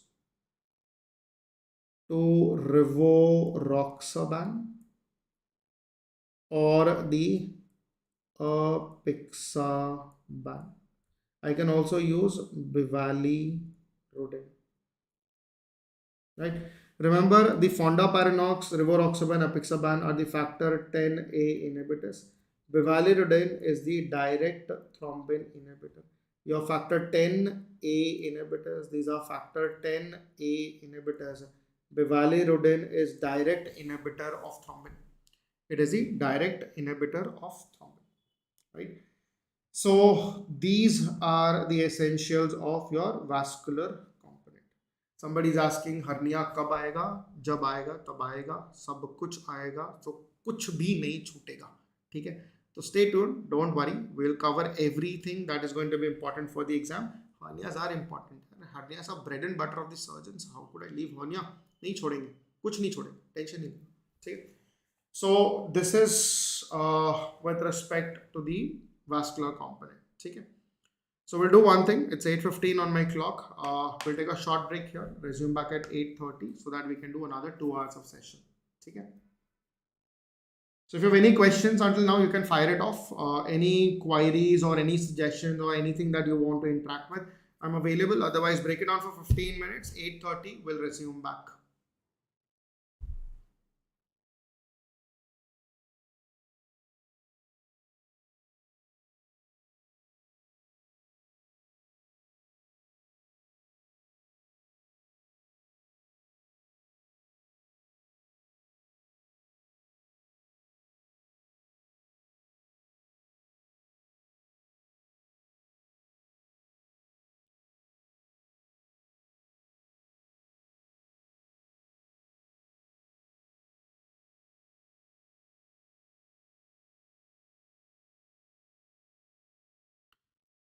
Alright guys, so chalo, let's break it down for 15 minutes. We'll resume back.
Alright, guys.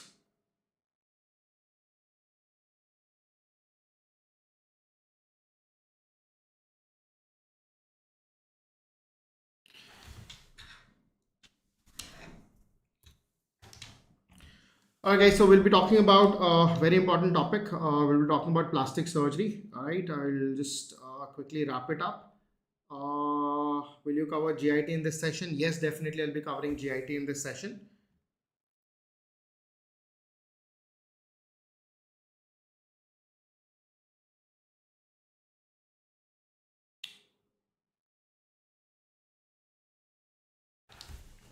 Can we start? Can we start?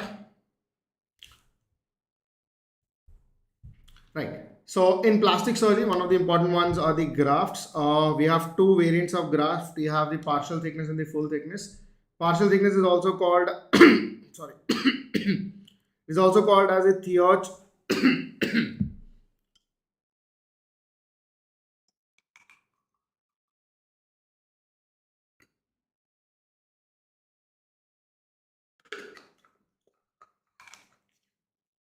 Okay. So partial thickness is also called as the theoch graft or the split skin graft SSG, and the full thickness is called as Wolf's graft, right?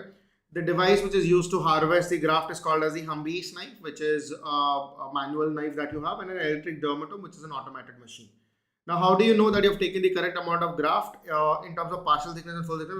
Because in partial thickness, we'll take the epidermis and a part of dermis. In full thickness, we'll take entire epidermis as well as dermis of the skin. How do you know that you've taken the correct amount of partial thickness? You will look at the donor site. If the donor site is associated with punctate hemorrhage, you've taken the correct thickness or split thickness, right? If the subcutaneous fat is exposed, you have taken the correct amount of full thickness graft, right? Now, in terms of donor site, let's understand the defect which is present here, it is going to be temporary. That means the skin will heal back. You can take again graft. Here it is going to be the permanent defect. There won't be any scar. This will leave the scar behind. You can take any size because I'm not worried about donor size defect. Here we will only prefer a small graft. Repeat graft can be taken because it will heal back. This cannot be done. The most common site is going to be the lateral aspect of the thigh, whereas this is going to be retro auricular, that is behind the ear. Now the graft survival is going to be good in partial thickness. It is going to be relatively poor. I'm saying it is going to be relatively poor in full thickness. The graft contracture, remember here you will have more of secondary contracture when compared to primary. Here you will have more of primary when compared to secondary. What is primary contracture? What is secondary contracture? Do you understand Marathi? Unfortunately, I don't. Thank you. So, what do you mean by a primary and a secondary contracture? Uh, yes.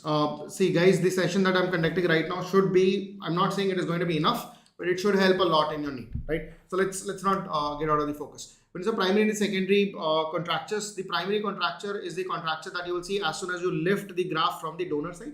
Secondary is after you apply at the recipient side, right? If the contracture is more after applying at the recipient side, it is going to have cosmetically very poor outcome. Here, cosmetically, it will have good outcome. That is what you have to remember in terms of partial thickness and the full thickness graft. Now, when you talk about the causes for graft failure, the most common cause for the graft failure, it is the hematoma. And the second most common cause for the graft failure, it is going to be the seroma formation, right?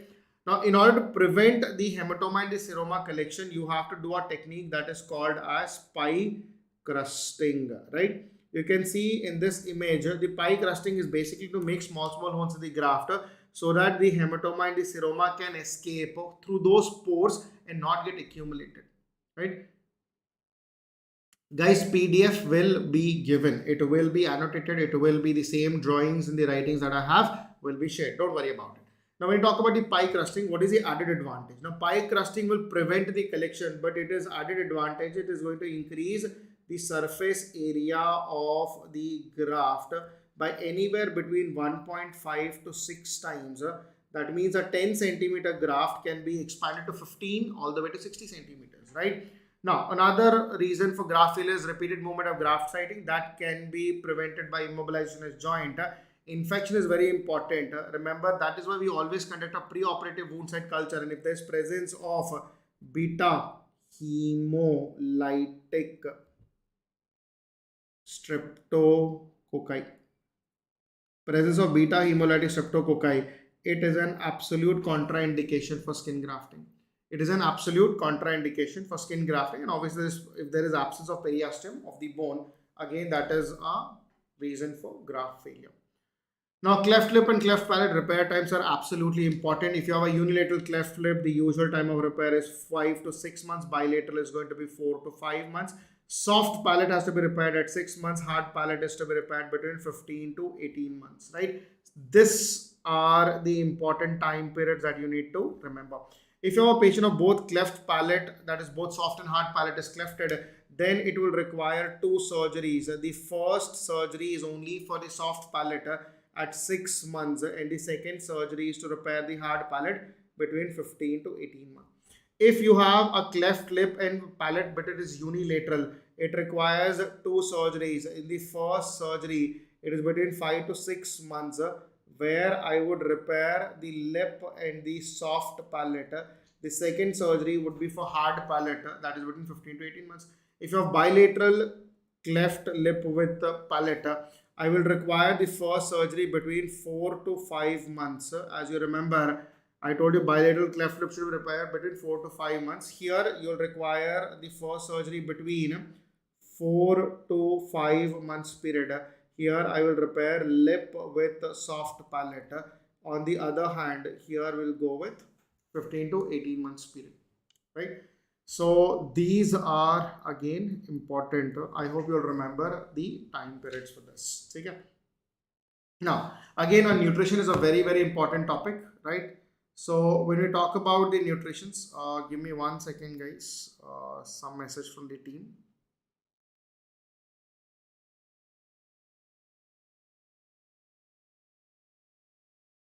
Oh.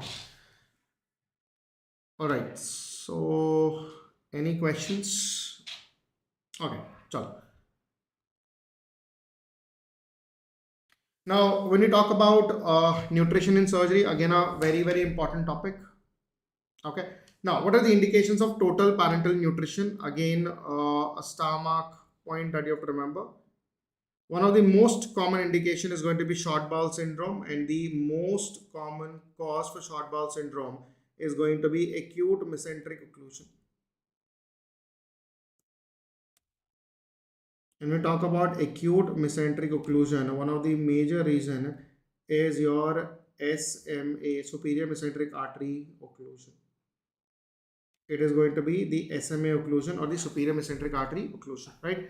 Another one is high output enterocutaneous fistula. It is considered a high output if it is more than 500 ml of output in 24 hours. If there is presence of acute active inflammatory bowel disease, if there is an initial phase of acute pancreatitis and a prolonged IES of more than 72 hours. I hope everybody knows the criteria for small bowel syndrome. We call it a short bowel if the length of the small intestine is less than 200 centimeters. If the length of the small intestine is less than 200 centimeters, right? Now, when you talk about the composition in terms of TPN, again, very important. Carbohydrate consists of maximum amount in terms of percentage. 40 to 50% of total volume is your carbohydrates. It releases 3.5 kilocalories per gram. This is the energy that is released. Fat consists of the next most important one, that is 30 to 40%, and it releases 9 kilocalories per gram. Protein is consist of 10 to 20%. It releases 4 kilocalories per gram, and these are in trace quantities, right? That means they are in a very limited or a minimum quantity, that is your minerals and vitamins or trace elements do not contribute for any energy release. In your previous exam, they've asked you how much energy is the carbohydrate, fat and protein produces, and you have to calculate the total energy release based upon this quantity. Clear? Now, when we talk about the complication associated in total parenteral nutrition, tube related, remember the most common is going to be line sepsis, right? It's not tube related, it's line related, right? So make a small correction here. This is not tube related. This is going to be line related, right? So this is going to be line sepsis. The most common is line sepsis, right? But apart from that, it can result in pneumothorax. It can result in thoracic duct injury.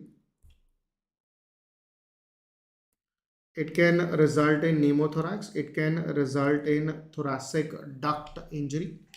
It can also be associated with cardiac tamponade.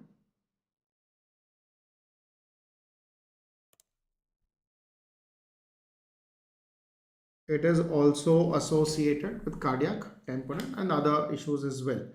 Feeding related is your refeeding syndrome. Refeeding syndrome because of rapid increase in sugar. When you give carbohydrates, initially the patient was starving, the low sugar, low insulin. Sudden increase in carbohydrates will cause sudden increase in sugar. In response to that, there's sudden increase in insulin. Now, when there is the insulin drive increases, it activates the sodium potassium pump or the sodium potassium ATPase pump, which drives the potassium back into the cells. The potassium will drop. Along with that, it will also have a significant effect on the magnesium and the phosphate. It will result in severe drop in magnesium and phosphate along with the thiamine deficiencies. All these put together is called as refeeding syndrome. And remember, refeeding syndrome is a life-threatening complication. So refeeding syndrome is preventable. So for this, you have to give low osmolar TPN. You have to give small quantity of TPN and increase gradually, of course, right? So this is how you can prevent the refeeding syndrome. This is how you can prevent the refeeding syndrome, right? So that is all with respect to your, I would say, the nutrition concept or topic per se. Now, another important topic is hernia, and one of the important is your classification that been asked across. One of the important classification is going to be the NEET's classification of hernia, right? Now, we have various different classifications. I don't want to get into the greater components here, but we'll try to address which are important, right? NEET type 1. Remember what I'm going to underline. In type 1, it is the indirect inguinal hernia, right, with a normal ring. Type 2, it is the indirect hernia with an enlarged internal ring, right? Type 3A, it is a direct hernia with the posterior floor defect only. Type 3B, it is an indirect hernia with enlarged ring and posterior floor defect also. It can result in both direct and indirect, that's pantaloons hernia. 3C is your femoral hernia. 4 is either a recurrent hernia, A direct, B indirect, and C femoral, or D combination of both ABCs, right? This is your type 4. But remember, type 4 is in turns remembered as recurrent hernias, right? So far so good, guys. Any questions? Quick feedback. Now, one of the important aspects that I would like to bring across is about the laparoscopic inguinal hernias. Now, in the laparoscopic inguinal hernia, one of the most important aspect is the triangle of doom and the triangle of pain, right? We've been talking about it, we've been understanding it. So let's understand. I've given you an annotated image, but I'll make it very simple for you. What is the triangle of doom and what is the triangle of pain, right? So we're talking about the triangle of doom here. So when you look at the abdominal wall, let's say if this is the abdominal wall, what I'm drawing is the outermost, that is the skin, right? Then let's say this is the subcutaneous fat that is present. This happens to be the muscular component of the abdominal wall, and we will take this as the midline. This is the midline, and I will say this is the peritoneum that is present through and through. This is the peritoneal cover that is present, right? Now, when you do an internal hernias, I'm going to dissect this peritoneum and I'm going to bring it down. So I will create an opening in the peritoneum, and the peritoneum is laid open, and we are inside the peritoneal cavity. We have gone inside the peritoneum. On the medial side, you will see there is a small opening that is present, that is called as the deep inguinal ring or the internal ring. In this component, you will see there is a structure that is traveling from the superficial inguinal ring. If I contribute across here, I will say that this is the superficial inguinal ring, this is the deep inguinal ring. You will see from the scrotum,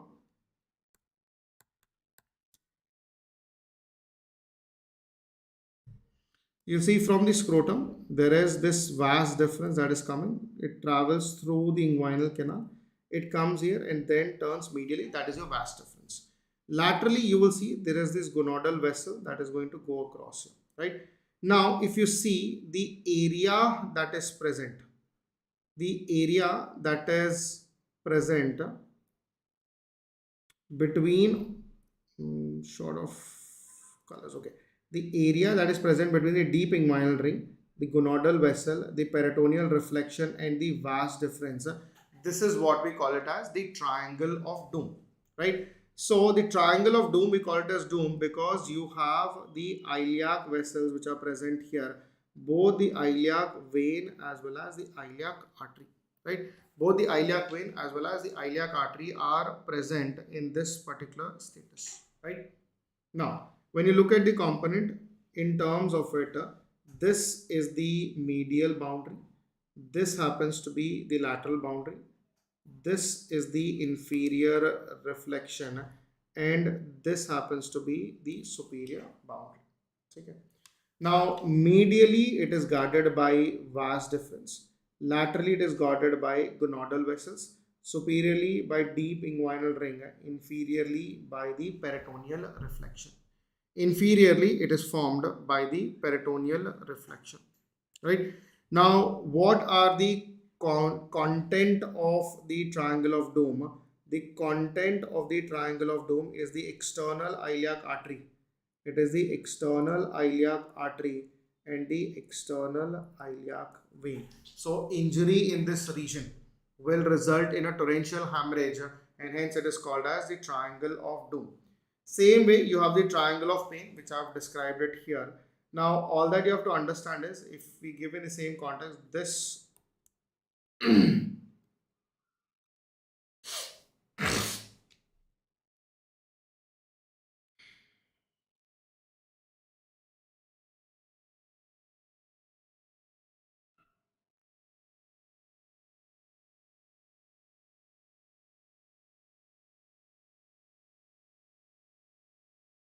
now in triangle of pain,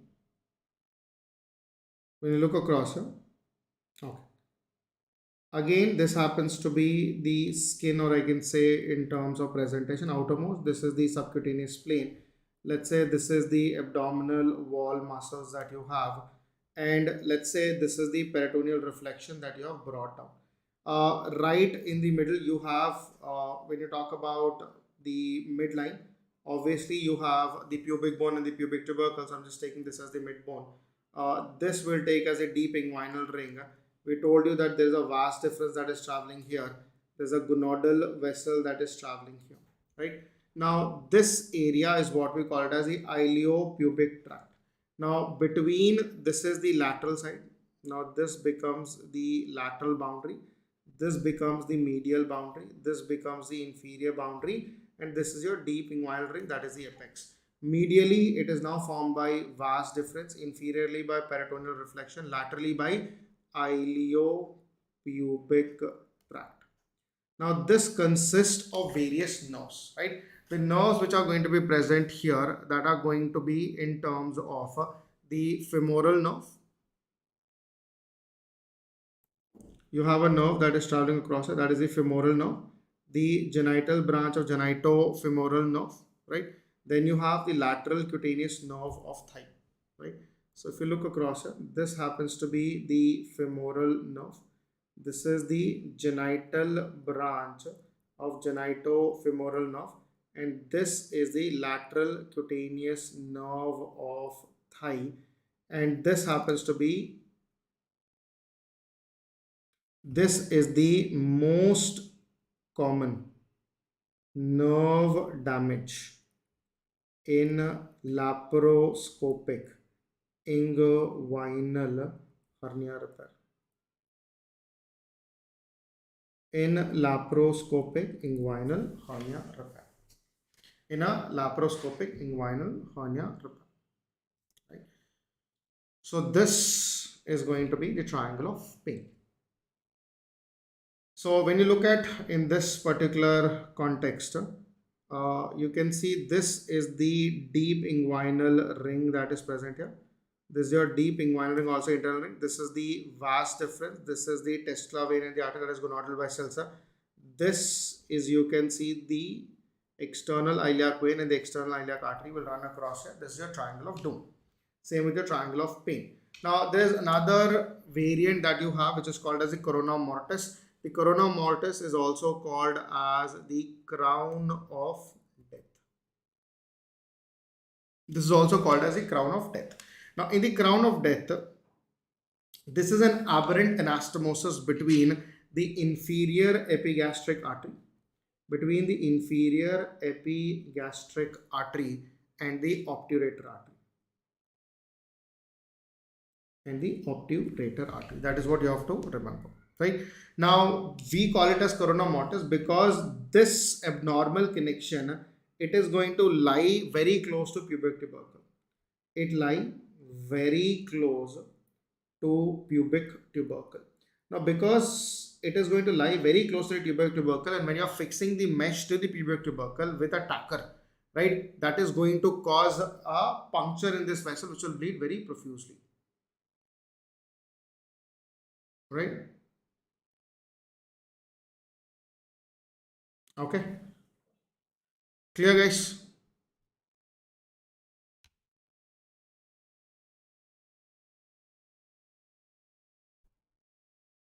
Clear? Chalo. Yeah guys, so these are with respect to hernias.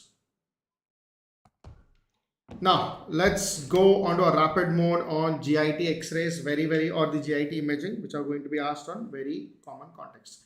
In the first one, we have the esophageal. We have this image, which is of barium swallow, right? So on a barium swallow, what do you think is abnormal across here? I would want you to focus at this particular site, and you will see that this is where there is. If you take this as the esophagus, this is the cricopharyngeal region. You can see the cervical region. You see there is this nice diverticulum or the outpouching, and the barium continues to flow. And this is your pouch esophagus. That is, our esophagus is forming a pouch. And this is what we call it as, I hope everybody knows it, that is the Zenker's diverticulum. This is what we call it as the Zenker's diverticulum, right? Now, when we talk in terms of Zenker's diverticulum, I hope everybody knows it is a false diverticulum. This is your false diverticulum, very important, right? The anatomical weakness that you will see in Zenker's diverticulum is via the Killian's triangle. Now, Killian's triangle is basically between the cricopharyngeus and the thyropharyngeus muscle. It is a cricopharyngeus muscle and the thyropharyngeus muscle, right? It is going to be on the posterolateral side. It is going to be the posterolateral side. Majority of them that you will see will be present on the right side. This is left sided, right? If you have the mid esophageal or parabronchial or the epiphrenic diverticulums in the esophagus, they are right sided. This is left sided. If I say what is the best treatment or the gold standard treatment, this is going to be diverticulectomy. This has to be diverticulectomy, right? You can also do diverticulopexy with the lateral pharyngeal wall or the prevertebral fissure, but diverticulectomy is considered to be best. You would see there is a surgery that is called as the Dolman's surgery. This is only done if the size of the diverticulum is greater than 3 centimeters. If the size of the diverticulum or the opening mouth is less than 3 centimeters, you will not be able to apply an endo-GI stapler in this. That cannot be performed, right? Okay. Now, if I give you this X-ray, these are the three sets of X-ray that I will give you. This is a neonate, a newborn. So the data that I'll give you is a newborn, right? This is probably taken on day 0 or day 1 of life. There is repeated regurgitation. There is repeated regurgitation of all feeds. There is repeated regurgitation of all feeds that you will notice, and there is continuous drooling of saliva. There is continuous drooling of saliva that is present. There is regurgitation of all feeds and continuous drooling of saliva. It cannot be CHPS because somebody is saying CHPS. Remember, CHPS will be seen at 1 month of life, not on day 1. Right? Hypertrophic pyloric stenosis is seen, or congenital hypertrophic pyloric stenosis at 1 month of age, not on day 0, day 1. You have repeated regurgitation with continuous drooling of saliva that goes in favor of tracheoesophageal fistula, right? And obviously with esophageal atresia, right? When you can see here in this particular X-ray, I can see the Ryle's tube is occluded and there's a massive fundus gas shadow. That means that the air that is going into the trachea, from there it is entering into the esophagus, from there it is going into the stomach and air getting trapped. So massive air bubble and stucking of your Ryle's tube. Or when you see in this image, there is coiling of the nasogastric tube, or there is occlusion, or there is stop at the red rubber catheter. It is going to be your tracheoesophageal fistula or atresia, right? So this is where you have the coiling of the nasogastric tube. Coiling of the nasogastric tube is an indication of tracheoesophageal fistula. I hope everybody knows the most common type. It is called as the type C variety or the type 3 variety, right? In the type C variety, I hope everybody knows it.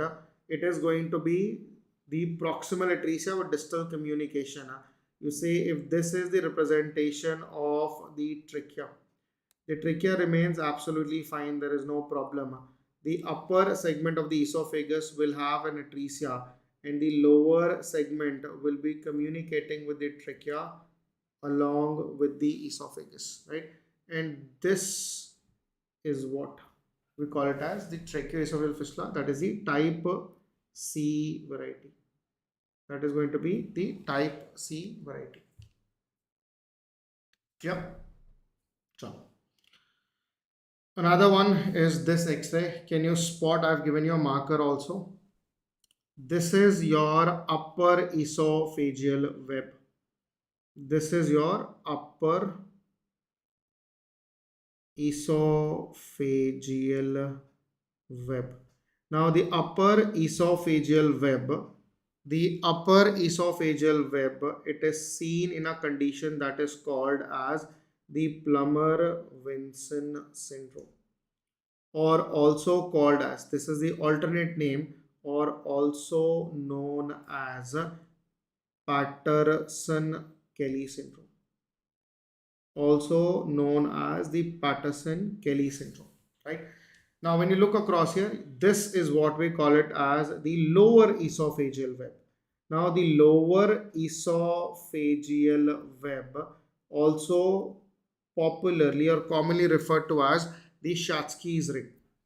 It is also called as the Schatzki's ring, and the Schatzki's ring that you see across here, right? The Schatzki's ring that you see, it is your lower esophageal web. There's a lower esophageal web, which could be a sequelae or it could be secondary to GERD as well. It can be secondary to GERD as well. Now, remember, when you talk about Schatzki's ring, it is going to be a concentric and it is going to be uniform, right? It's a symmetrical mucosal thickening. It is going to be a symmetrical mucosal ring that you see here. Whereas the upper esophageal web that you have, it is asymmetrical. It is asymmetrical. That is how you will recognize. Right? I hope everybody's clear. Now, if you see in this patient, where the patient presents to you with dysphagia, and whenever I talk about dysphagia, three important questions that I always ask you to ask your patients to get a conclusive diagnosis. Is the dysphagia for solids, liquids, or both? The dysphagia is for both solids as well as liquids. Is dysphagia more for solids or more for liquids? Here, dysphagia is more for liquids when compared to solids. Is it going to be a progressive or a non-progressive dysphagia? This is a progressive dysphagia. Usually seen in females, right?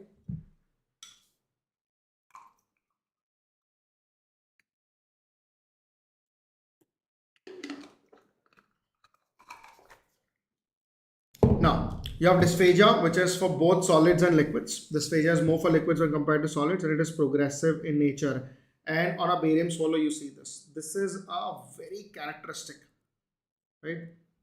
You can see a very characteristic narrowing that you see, like a beak. And if I just draw an eye, it looks like a bird, right? This is your characteristic bird beak appearance. This is also referred to as the pencil tip appearance, or also referred to as the rat tail appearance. All these points towards your achalasia cardia. It points towards your achalasia cardia, right? Now, for achalasia cardia, the investigation of choice will remain as manometry. Remember, for all motility disorders, it is manometry alone. Right now, when you talk about the surgery of choice for achalasia cardia, it is going to be the Heller's myotomy. It is going to be Heller's myotomy.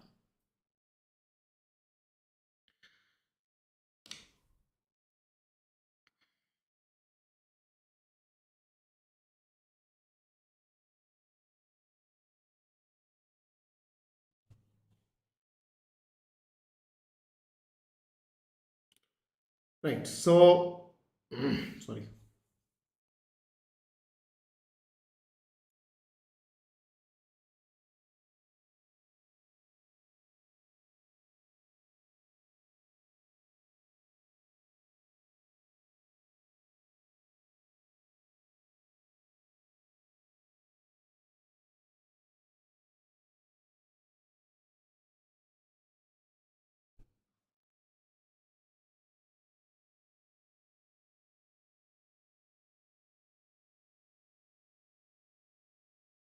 Right. Again, this time we have a patient who has presented with severe chest pain. Along with severe chest pain, the patient is having dysphagia. Here, dysphagia is for both solids and liquids. The dysphagia is equally present for both solids as well as liquids, and this is non-progressive dysphagia. This is a non-progressive dysphagia. Now, on barium swallow, you see the barium is misbehaving, and you see it is going like a coiled loop, right? You can see here also it is going like a coiled loop, and this is what we call it as the cork screw appearance. It is also referred to as the pseudo diverticulum appearance. This is also called as pseudo diverticulum appearance. This is also referred to as rosary bed appearance. This is also referred to as the rosary bed appearance, or also referred to as the beaded appearance, right? All these points towards diffuse esophageal spasm. DA stands for diffuse esophageal spasm, which is a classical for corkscrew appearance, right? So the single best answer is going to be corkscrew appearance. Okay. Now, We have already spoken about the Schatzki's ring, which can be seen in the patients of GERD, right? The Schatzki's ring is an important component of the GERD, but along with this, if you have this component with this, you can see the part of the stomach is moving into the thoracic cavity. This is classical for the hernia, right? If you see a part of the stomach which is invaginating into the thoracic cavity, this is what we call it as the rolling hiatal hernia. On the other hand, you see the gastroesophageal junction, which is drifting above the level of the esophagus with the Schatzki's ring. This is what we call it as the sliding hiatal hernia. This is your sliding hiatal hernia. The rolling hiatal hernia and the sliding hiatal hernia, right? So these are the X-rays of sliding hiatal hernia as well as the rolling hiatal hernia. Another one, a very characteristic that you can see, a retrocardiac air fluid level, right? That is seen in a sliding hiatal hernia where you can see it is going behind it. So you can observe this which is present. This is your retrocardiac. This is your retrocardiac air fluid level. This is a retrocardiac. You can see it's here. It is the retrocardiac air fluid level, right? And this retrocardiac air fluid level is also seen in your sliding hiatal hernia.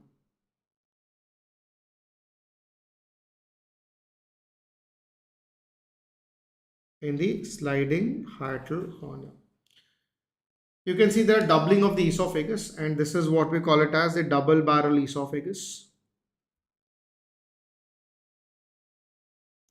The double barrel esophagus can be seen in two different components.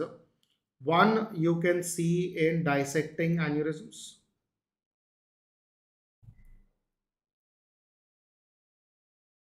Another one, it can also be seen in mucosal dissection of esophagus.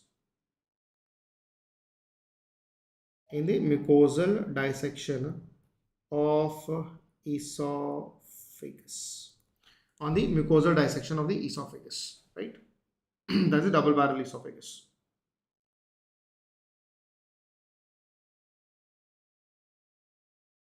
Right? This is what we call it as. You can see this is, you can see these lines, stripes, rings are formed. This is what we call it as the feline esophagus. We call it as the feline esophagus, or also called as the stacked mucosal rings. They're also called as stacked mucosal rings.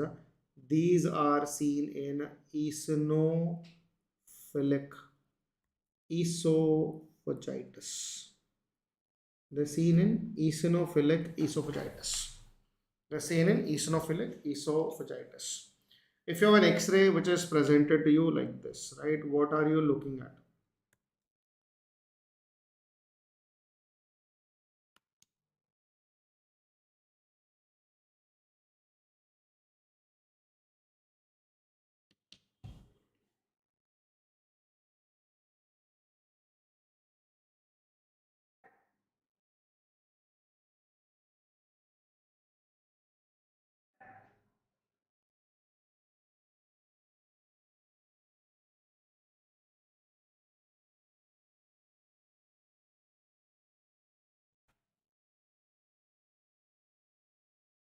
One second, guys. It's misbehaving for a minute.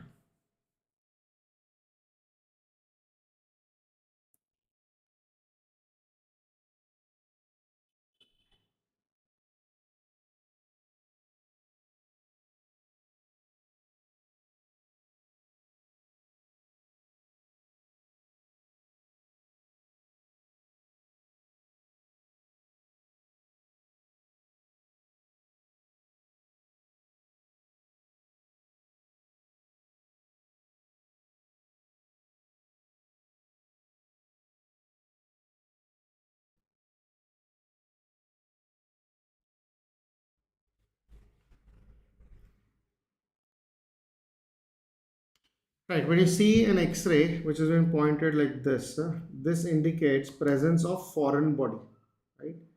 So this is the foreign body X-ray.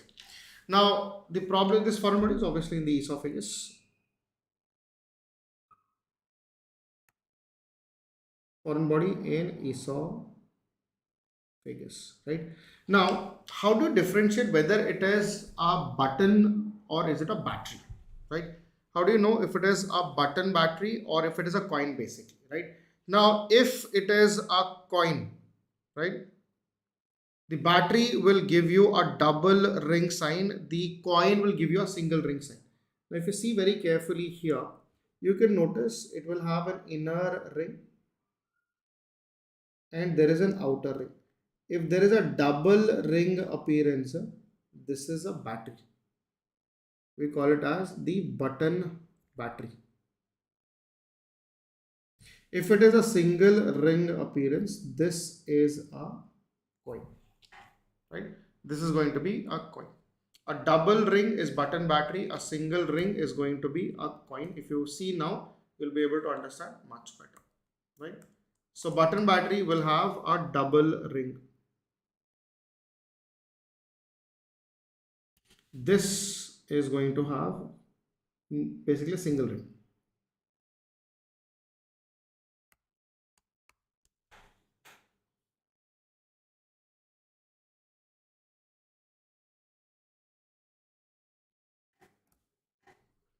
Right.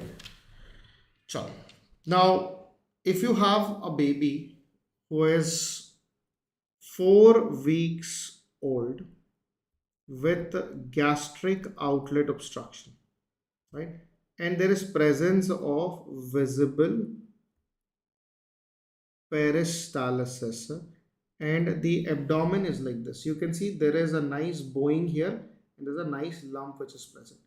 This is what we call it as the olive lump presentation. This is what we call it as the olive lump presentation, and this is what we call it as the scaphoid, that is boat shaped abdomen. This is what we call it as the scaphoid abdomen, the boat shaped or the scaphoid abdomen. Right? Guys, 1 second, I just need to recon the calibration. It is every time we're trying to write, it is just skipping. I'll just recalibrate. Give me 1 second. It's gonna be a very short break.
All right, guys.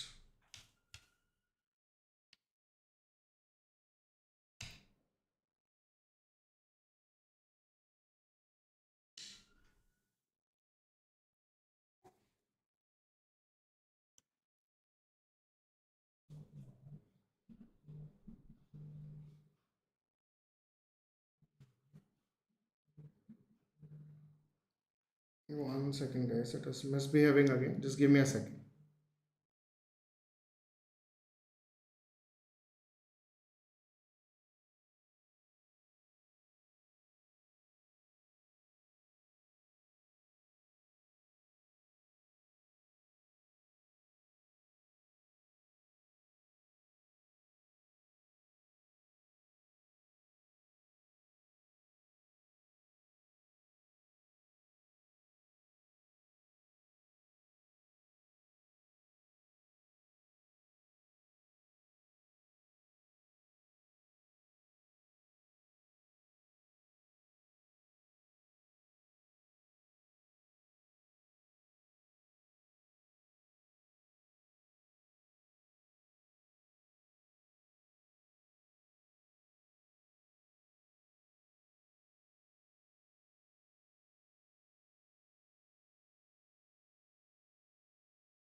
Yes. So the diagnosis for this case, as majority of you have rightly said, it is going to be congenital hypertrophic pyloric stenosis. That is a CHPS, right?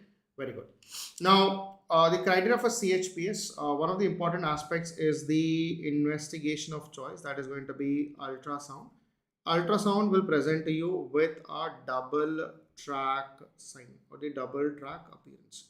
Now, the characteristic of this track that we have to understand, it is the length of the tract. It should be a minimum of 16 millimeters, and the width of the tract should be a minimum of 4 millimeters, right? A 16 and a 4 millimeter that you need to be assessed across, right? Now, that is an important aspect, right? It can also have a presentation of a caterpillar sign that you can see here.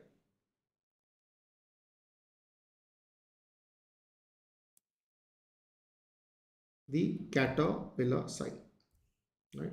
You can see here. It's a caterpillar sign, right? That's the caterpillar crawling. The surgery of choice for CHPS is going to be Ramsted's pyloramyotomy.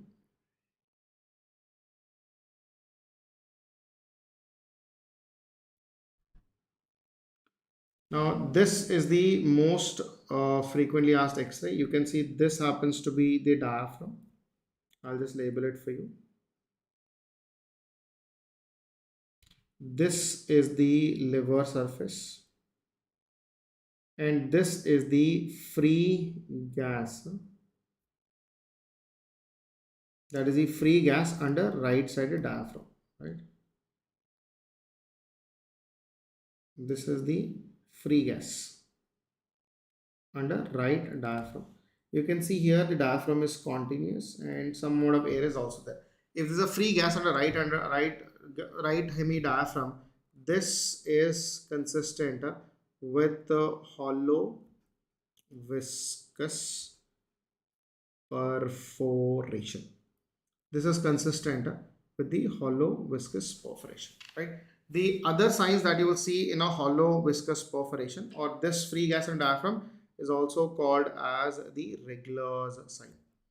This is also called as the Regler's sign, right? Now, when we say, okay, sorry, Regler's sign, this is the free gas and Regler's sign, I'll explain you across. The free gas and diaphragm is the consistent sign for hollow viscous perforation. When we say the Regler's sign, you will see the illuminated bowel loops, right? You will be able to see this surface, right? This marking of the bowel loop, if you're able to see, because inside there is air, outside there is air, and in between two air surfaces, you have the bowel loop, that is Regler's sign. If it becomes entirely distended, we call it as the dome sign or also called as the football sign. Also called as the football sign, right? Now, similar sounding component that you will see across here is what we call it as the Regler's triad. This is your exams question, right? What is your Regler's triad, right? So, when we talk about Regler's triad, here the patient will present to you with a small bowel obstruction. The patient will present to you with small bowel obstruction. There will be presence of pneumobilia, air in the biliary system, that is pneumobilia. Along with pneumobilia, you will have, there is ectopic gallstones.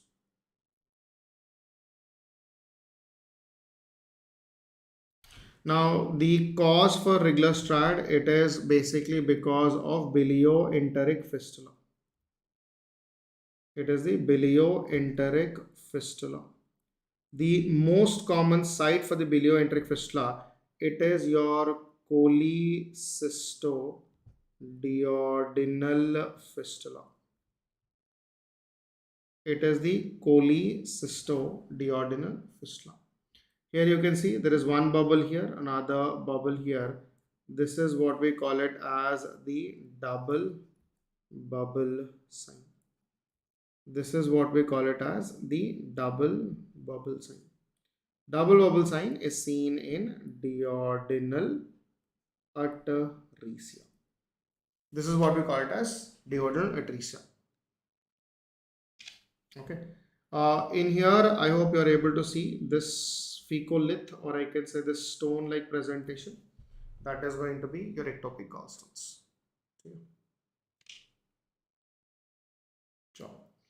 So the C here indicates pneumobilium. This is your obstructed bowel, and that is your fecalith, or I can say ectopic gallstones. Clear?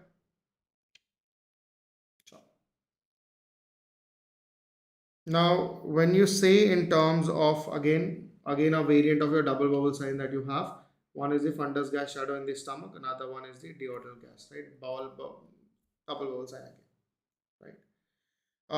This is what we call it as the corkscrew appearance on an intestine. This indicates malrotation.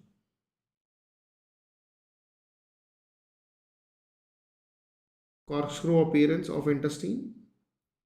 This is seen in malrotation of gut. It is seen in the malrotation of the gut. You have a CT image. In the CT image, you can see it is like this. This is what we call it as the whirlpool sign. The whirlpool sign is seen in mid-gut volvulus.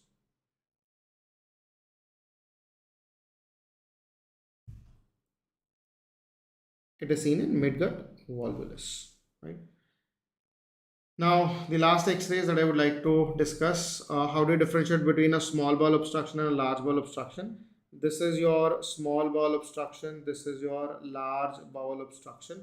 In a small bowel obstruction, you see multiple air fluid levels which are more than 3 to 5. These are your multiple air fluid levels. These are your multiple air fluid levels which you can see across here, right? On the other hand, you see massive colonic distension or the transverse colon that you see in a large bowel obstruction. Remember, large bowel obstructions are surgical emergency, right? So these are the important radiographs in the GIT and the topics that you have to look across, right? So I try to cover in a comprehensive way whatever is required for the present exam for this March that you're going to attempt, right? So a couple of important tips and advices that I would like to give. Repeat, revise, whatever you have read. Do your 5 years of question bank. Do your last 5 sessions of your Central Institute exams, and that should be able to do enough, right? So these are very, very important aspects that you cannot ignore.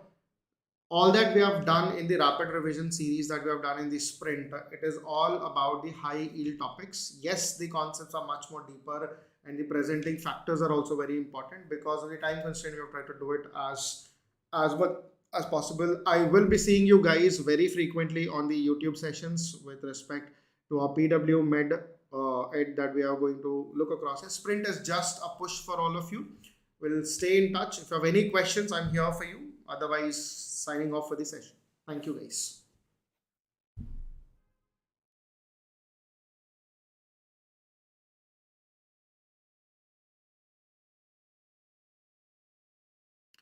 So if you have any questions, fire it away. Or else, thank you. Thank you. Good night.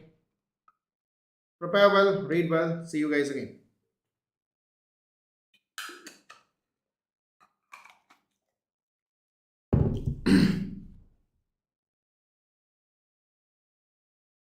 All right. Thank you guys. Have a good night. Thank you.